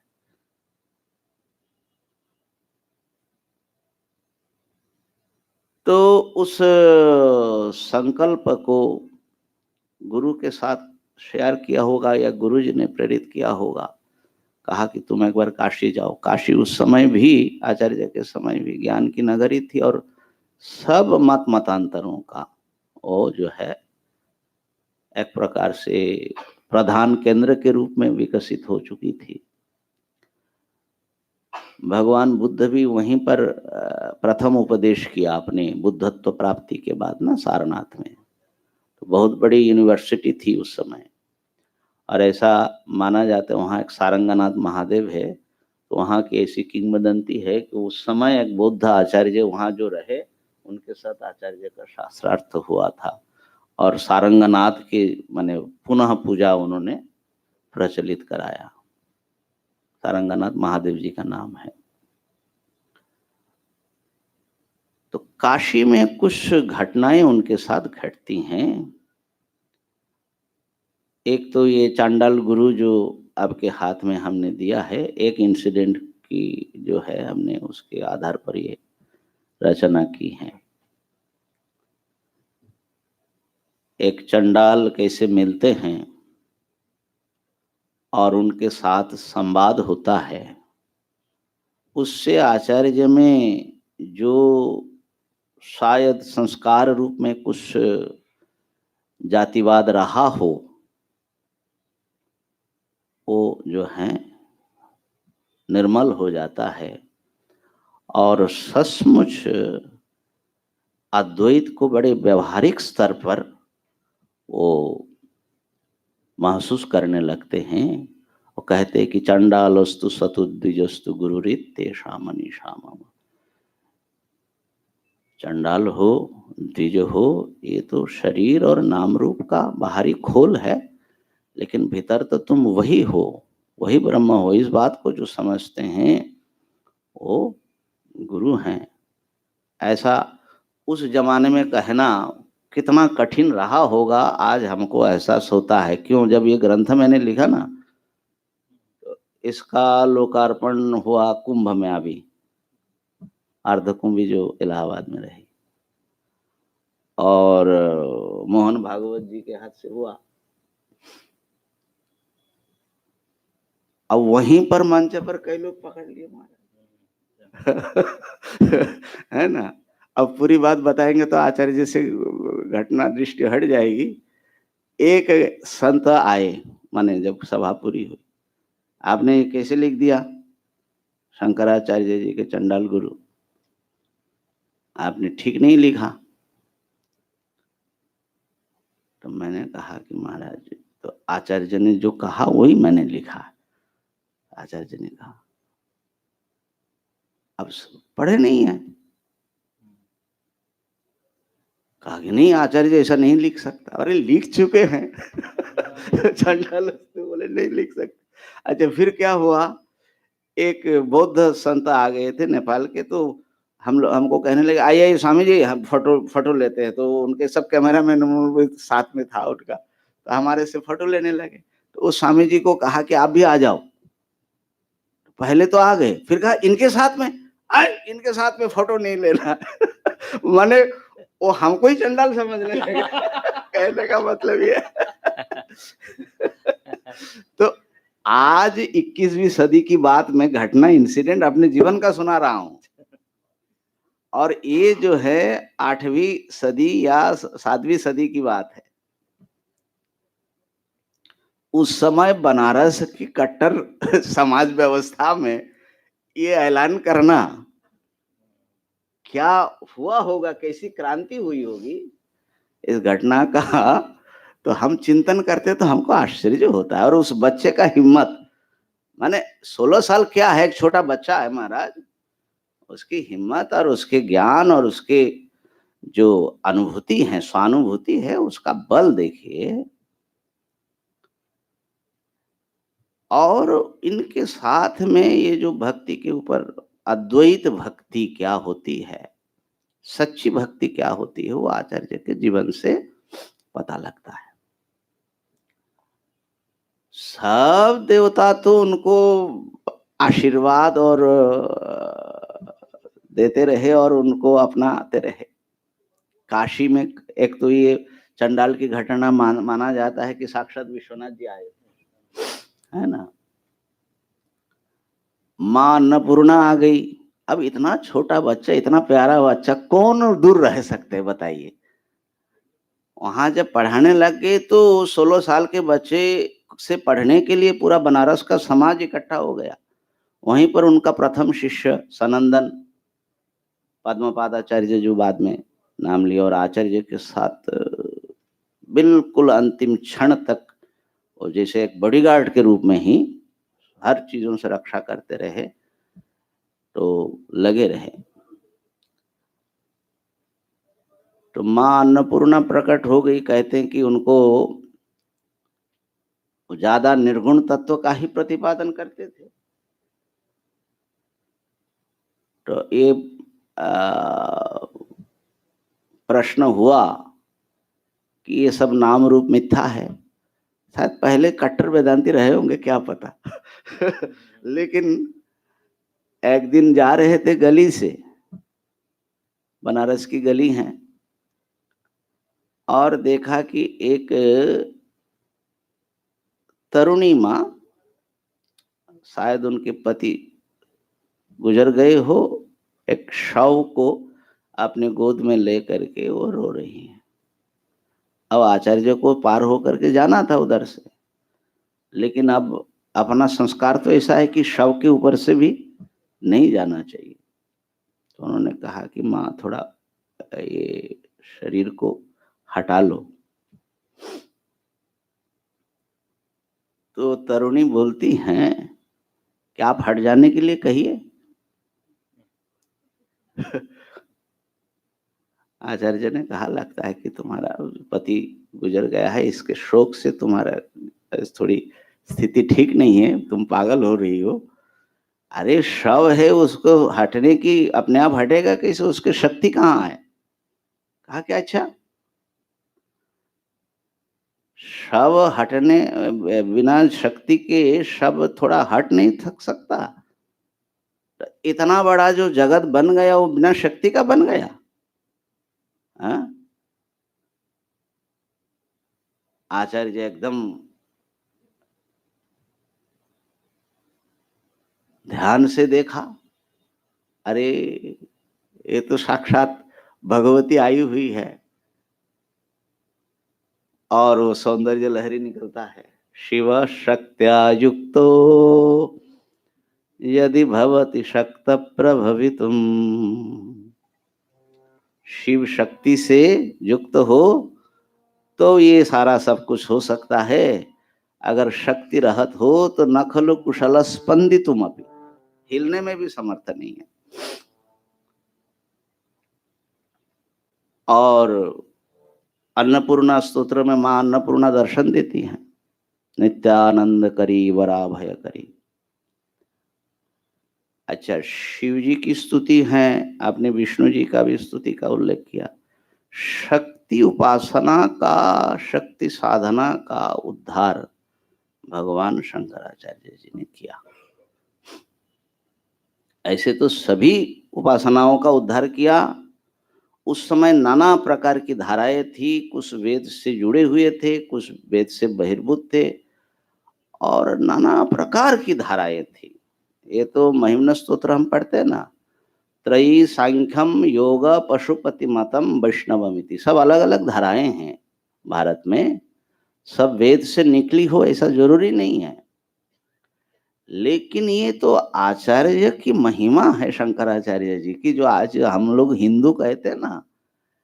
इसमें वैदिक, अवैदिक, तांत्रिक, पंचरात्र, स्मार्त, सांख्य, योग, ये सारी धाराओं को जो ऐसा समन्वय कर दिया और सब अपनी संपत्ति बनी, इसके पीछे एक व्यक्ति इसके कारण है, भगवान भाष्यकार।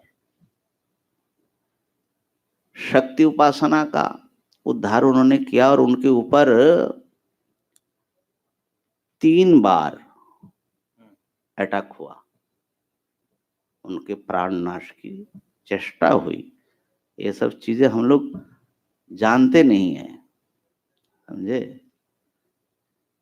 कामाख्या तक गए, आज भी कामाख्या मंदिर में एक आचार्य की स्मृति है, और कुछ साल पहले, शायद 20-30 साल पहले, वहां पर आचार्य की मूर्ति भी लग गई। कभी कामाख्या जाओ गुवाहाटी में, तो वहां पर आचार्य शंकर गए थे, और माने वो तो कुछ साल पहले तक लोग जाने में गुवाहाटी में डरते थे कि वहां कोई पुरुष जाएगा तो भेड़ बन जाएगा, बकरा बन जाएगा। तो आचार्य जो उस जमाने में वहां तक गए, रास्ता क्या रहा, कौन से रास्ता पकड़ा होगा पता नहीं, पहाड़ जंगल लांग करके, और वहां ऐसा प्रभाव छोड़ा कि ये तंत्र की धारा एक परिष्कृत और शास्त्र से जुड़ी हुई धारा।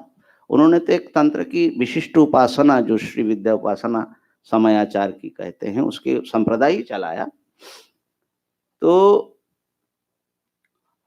ऐसा हुआ कि आचार्य की जो उनकी विद्या देख करके तो सीधे शास्त्रार्थ में बहुत कम अब आने लगे। तो तांत्रिकों ने सोचा एक अभिनव गुप्त का नाम आता है, ये प्रसिद्ध जो कश्मीर के है उसकी बात नहीं। तो वो आचार्य का शिष्य बन गया और बहुत सेवा करने लगे। तो एक दिन आचार्य प्रसन्न बैठे थे तो खूब फुट फुट करके रोने लगे। कहा कि क्या हुआ? कहा कि मेरा जीवन तो व्यर्थ ही हो जाएगा। क्यों? तो उन्होंने अपनी कथा सुनाई कि मैं एक अनुष्ठान में लगना चाहता हूँ जिसके लिए मुझे किसी सर्वज्ञ का मस्तक चाहिए अथवा किसी चक्रवर्ती राजा का मस्तक चाहिए और तभी भैरव की वो सिद्धि मिल सकती है और मैं उसी को पाना चाहता हूँ। आचार्य जी ने कहा कि किसके पीछे पड़ा है अद्वैत का उपदेश के? बोले मैंने बहुत कोशिश किया, मुझसे होता नहीं है। तो बोले क्या करना चाहते हो? कहा कि चक्रवर्ती राजा तो अब है भी नहीं और हम कैसे चक्रवर्ती का मस्तक लाएंगे? सर्वज्ञ आप हैं, आप कृपा करो तो भैरव की सिद्धि हमको मिल सकती है। आचार्य जी ने बहुत समझाया कि इसके पीछे मत पड़, लेकिन वो माने ही ना। आचार्य जी ने सोचा कि हमारा काम तो अब पूरा हो गया, प्रचार उचार कर दिया, भाष्य भी लिख डाला, शायद ये सोचा होगा कि अब प्रारब्ध शायद यहीं पूरा हो रहा है। तो कहा कि ऐसा है, ठीक है। तो जब सब सो जाए, किसी को भनक नहीं लगना चाहिए। अभिनव गुप्त कहता है कि हाँ हाँ किसी को भनक नहीं लगने देंगे। तो जहाँ जाना होगा तुम हम हमारे द्वार पर नक करना और हम चल पड़ेंगे। तो रात के गहरे जंगल में उन्होंने एक काली माँ की स्थान है, वहाँ पर ये सब अनुष्ठान का आयोजन किया और रात को लेकर के चले गए। आचार्य पीछे पीछे गए। उन्होंने वहां पहुंचने के बाद कहा कि हमको थोड़ा सा समय देना बस। तो अद्वैत बोध में डूब गए। तो देह से तो ऐसे ऊपर होते ही थे और वो पूजा पाठ करने लगा। लेकिन आप लोगों को पता होगा फिर पद्मपादाचार्य जी को स्वप्न में आए नृसिंह भगवान। अरे तू कर क्या रहा है? तेरे गुरु का प्राण संकट में है। अब पद्मपादाचार्य जी घबराए, गुरु दिखाई नहीं पड़ते, वो तो हमेशा दिन रात उनके उसमें लगे रहते हैं। तो प्रार्थना की, उनको नृसिंह की सिद्धि थी पद्मपाद को। आचार्य के शिष्य बनने से ही पहले वो उपासना सिद्ध थे और नृसिंह का आवेश हुआ और बड़े सिंह गर्जन करते करते वो उस दिशा पर गए जहां आचार्य थे और वहां जा करके सब देखा। तो वो जो खड्ग रखा था, वो बोलते कि वो बलि देना ही चाहते थे, तो उसके हाथ से खड्ग छीना और उसी खड्ग से उसका काम तमाम हो गया। बड़ी गर्जना करने लगे। तो गर्जना से आचार्य जी समाधि से बुद्धित हुए। तो उनको समझ में आ गया कि ये तो नृसिंह का आवेश है। तो उन्होंने बहुत खूबसूरत नृसिंह स्तोत्र वहां पर नृसिंह की स्तुति की। तो पद्मपाद अपने स्वाभाविक रूप में आए, नृसिंह भगवान गए। फिर पद्मपाद को कहा ये सब क्या किया तुमने? एक का प्राण हिंसा कर दिया। कहा कि भगवान हमने कुछ नहीं किया, जो किया नृसिंह ने किया। बड़ा अच्छा हुआ, निश्चित रूप से अच्छा हुआ था। तो एक तो ये इंसिडेंट। दूसरे इंसिडेंट है उसके बाद आमने सामने तो कोई आते नहीं थे। तो दूसरा इंसिडेंट था कि उनके उस अभिचार मारक क्रिया तंत्र में होता है, तो उनको भगंदर रोग लग गया था, गुदाद्वार में घाव बन गया था और किसी भी उपचार से वो ठीक नहीं हो रहे थे। पद्मपाद को बड़ी शंका हुई कि ये कैसे, क्योंकि आचार्य जी योग सिद्ध शरीर था ना, हठ योग भी पूरा था उनका, तो उनके शरीर में ऐसे रोग हो नहीं सकता, कोई दैवी उत्पात हो तो उनको संदेह हुआ। तो उन्होंने प्रत्यभिचार किया। पद्मपाद को भी तंत्र का ज्ञान था और आचार्य जी ने भी तंत्र के ऊपर लिखा ना प्रपंच सार, उस पर पद्मपादाचार्य जी की टीका भी है। तो तंत्र की क्रियाओं के भी बड़े गुण ज्ञाता थे आचार्य जी और उनके शिष्य लोग। और फिर आचार्य जी ठीक हो गए। आचार्य जी को संदेह हुआ, एकाएक में कैसे ठीक होने लगा। पद्मपाद से पूछा कुछ किया क्या? कहा कि हाँ गुरुदेव। बोला अरे ये सब विचार और ये सब करते हो, तो वो तो जिसने किया उसी के पास जाकर के उसी को लगेगा वो लौट करके। बोले तुम नरक जाओगे ऐसा करोगे तो? बोले गुरु जी आपके लिए नरक जाना हो तो और नरक हम जाएंगे नहीं ब्रह्म ज्ञान होने पर कोई नरक तो सवाल ही नहीं है। तीसरा एक भयंकर डायरेक्ट अटैक था उज्जैन में, मध्य भारत में। यहाँ पर कापालिकों का बड़ा भारी बोलबाला हो चुका था और एक क्रकच नाम के कापालिक आचार्य थे, राजा भी डरते थे उनसे, क्योंकि उन्होंने अपनी एक सेना बना लिया था, कापालिक सेना। तो आचार्य जो चलते चलते आए, वो जहां गड़बड़ है वहीं जाना है उनको। तो वहां पर जब आचार्य पहुंचे उन अपनी मंडली के साथ, उनकी मंडली में राजशेखरा जो केरल के राजा वो भी थे, उज्जैन के राजा भी थे साथ में। तो क्रकच आए, वो भी अपने तंत्र सिद्ध थे। आए, आचार्य को देखा तो उन्होंने कुछ उनसे पूछा। आचार्य ने उसका समाधान किया और फिर कहा कि आप ये सब कर रहे हैं, ठीक नहीं कर रहे, अनाचार। बोले कि तुम भैरव के भक्त को ऐसा बोलते हो? अच्छा हम दिखाएंगे। तो फिर जो है वो सेना लेकर के आक्रमण करते हैं। फिर राजा की सेना उनको रुकते हैं। तो पहले तो राजा सेना जो है ज्यादा ट्रेंड है, वो जीत जाता है, लेकिन फिर क्रकच जो है अपने तंत्र सिद्धि प्रकट करते हैं, वो भैरव की आराधना करते हैं और उग्र भैरव प्रकट होते हैं। और क्रकच कहते हैं कि ये देखो तुम्हारे भक्त को कष्ट दे रहा है, इनका जो है इनको विनाश करो। तो भगवान शंकराचार्य जी की ओर मुड़ते हैं तो शंकराचार्य जी उनकी स्तुति करते हैं, भैरव जी की। भैरव जो वहां प्रकट हुए जिस रूप में, वो प्रसन्न होते हैं।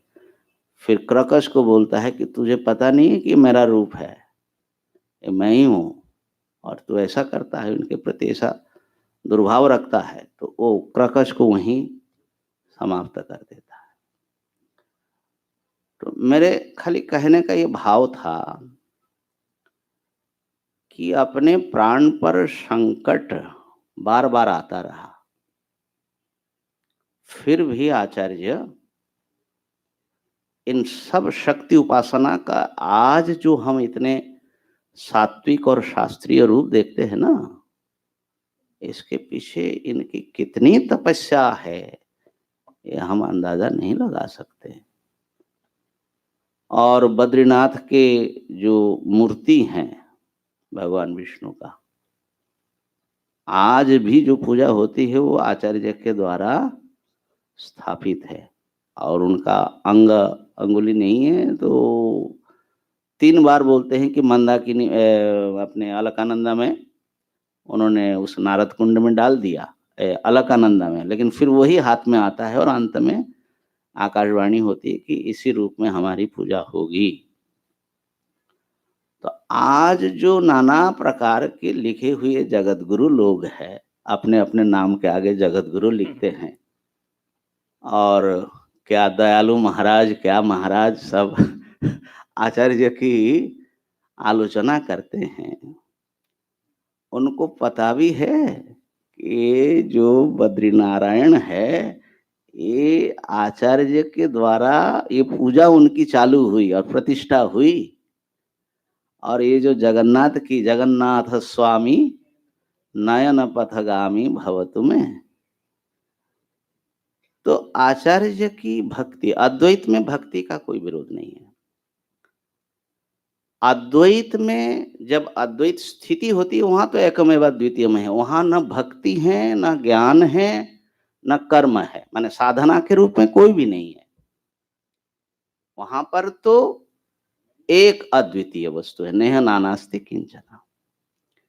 लेकिन उसमें पहुंचने के जो रास्ते हैं उसमें कर्म की भी बड़ी उपयोगिता है, भक्ति की भी उपयोगिता है और ज्ञान विचार की भी उपयोगिता है। और इनका कहाँ कितनी भूमिका है और कैसे हम उस परम अद्वैत की ओर बढ़े, ये आचार्य ने हमारे लिए एक दार्शनिक दृष्टि से उपस्थापित किया। और जो दर्शन उन्होंने दिया कि एक सत्ता ही विभिन्न नाम रूपों से भिन्न प्रतीत हो रहे हैं, भिन्न प्रतीत होने पर भी वो है एकमेव द्वितीयम। और इस अद्वितीय सत्ता को, माने सबको जब हम अपना स्वरूप समझेंगे, अपने आत्मा के रूप में महसूस करेंगे, तो यही परम गति है, मुक्ति है। और इसमें कोई जाति, देश और काल का कोई विशेष अधिकार नहीं है। सब देश, सब काल, सब प्रकार के मनुष्यों के लिए ये ओपन है। और यदि सारे विश्व को एक करना होगा तो ये संप्रदाय और धर्म मतों में बटे हुए सब राग द्वेष फैलाने वाले सिद्धांत से नहीं होगा। देखो, आचार्य के बाद बहुत सारे आचार्य हुए, रामानुजाचार्य, मध्वाचार्य, वल्लभाचार्य, चैतन्य महाप्रभु है, निम्बार्काचार्य, लेकिन सब अपने अपने इष्ट की, उपास्य की स्तुति की, दूसरे का अनादर किया। ये सब के सब वैष्णव है। शिव के नाम पर बिदकने वाले बहुत लोग हैं।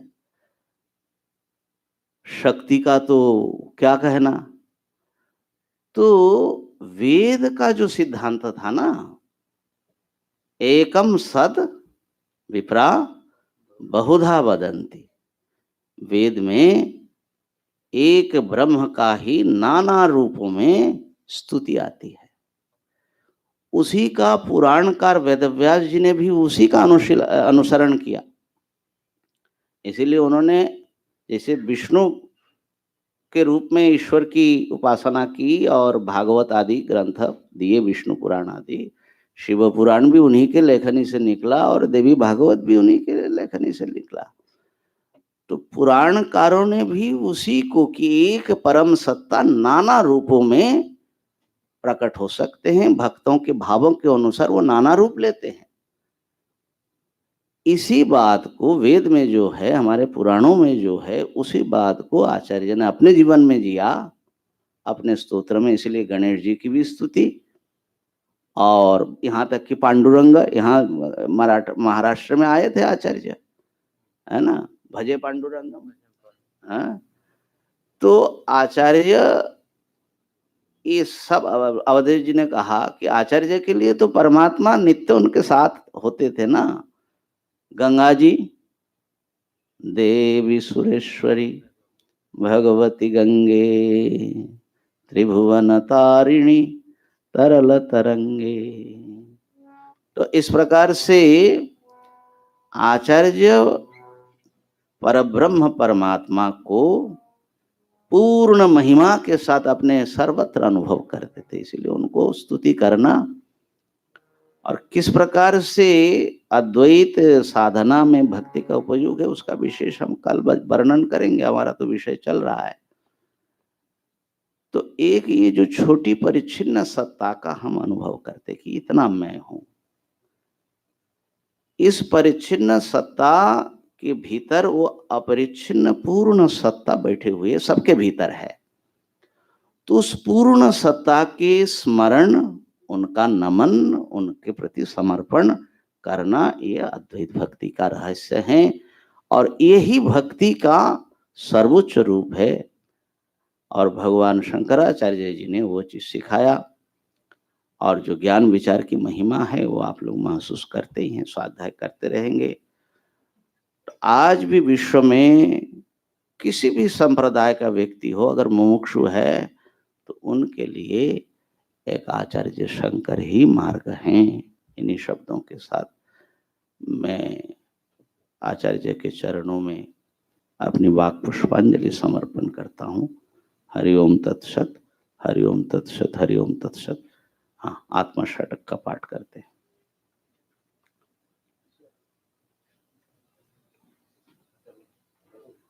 मनो बुद्धि अहंकार चेतानि नाहं, न च श्रोत्र जिह्वे न च घ्राण नेत्रे न च व्योम भूमि न तेजो न वायु चिदानंद रूपः शिवोऽहं शिवोऽहं चिदानंद रूपः शिवोऽहं शिवोऽहं न च प्राणसंगो न वै पंचवायु न वा सप्तधातुर्न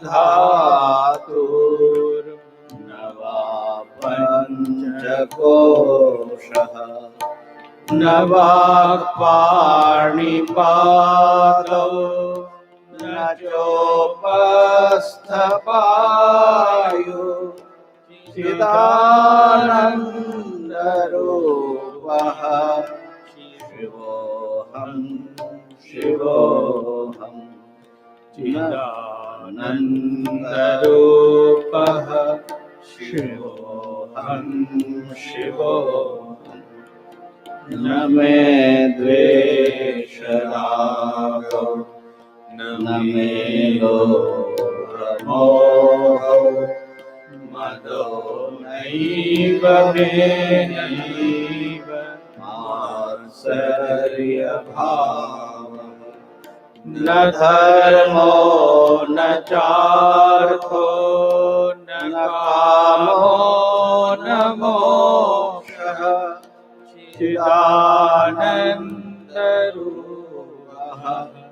शिवोऽहं शिवोऽहं चिदानन्दरूपः शिवोऽहं शिवोऽहं न पुण्यं न पापं न सौख्यं न दुःखं न मन्त्रो न तीर्थं न वेदानयति अहं भोजनं नैव भोज्यं न भोक्ता चिदानन्दरूपः शिवोऽहं शिवोऽहं चिदानन्दरूपः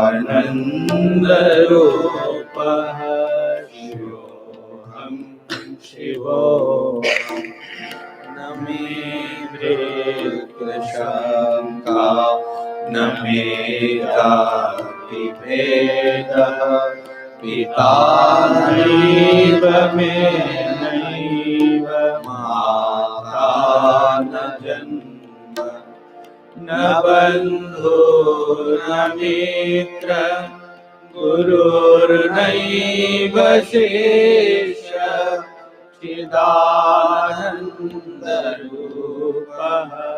शिवोऽहं शिवोऽहं चिदानन्दरूपः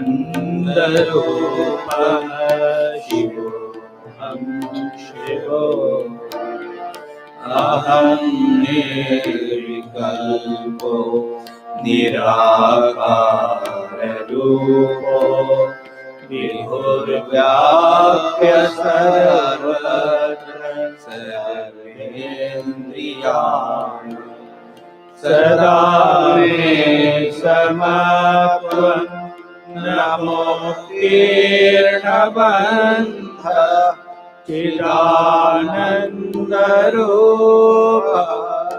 शिवोऽहं शिवोऽहं चिदानन्दरूपः शिवोऽहं शिवोऽहं चिदानन्दरूपः शिवोऽहं शिवोऽहम्। ओम। पूज्य शंकराचार्य महाराज के आज प्राकट्य दिवस पर उनको कोटि कोटि वंदन हम सभी प्रेमपुरी आश्रम के सत्संगी स्वाध्याय की तरफ से। कल ही सद्गुरु चिदानंद सरस्वती जी चिन्मयानंद सरस्वती जी महाराज के भी प्राकट्य दिवस के उनको भी प्रणाम करते हैं। संत लोग यहाँ आरती पर पधारेंगे उसके पूर्व थोड़ी जाहरात कर दें।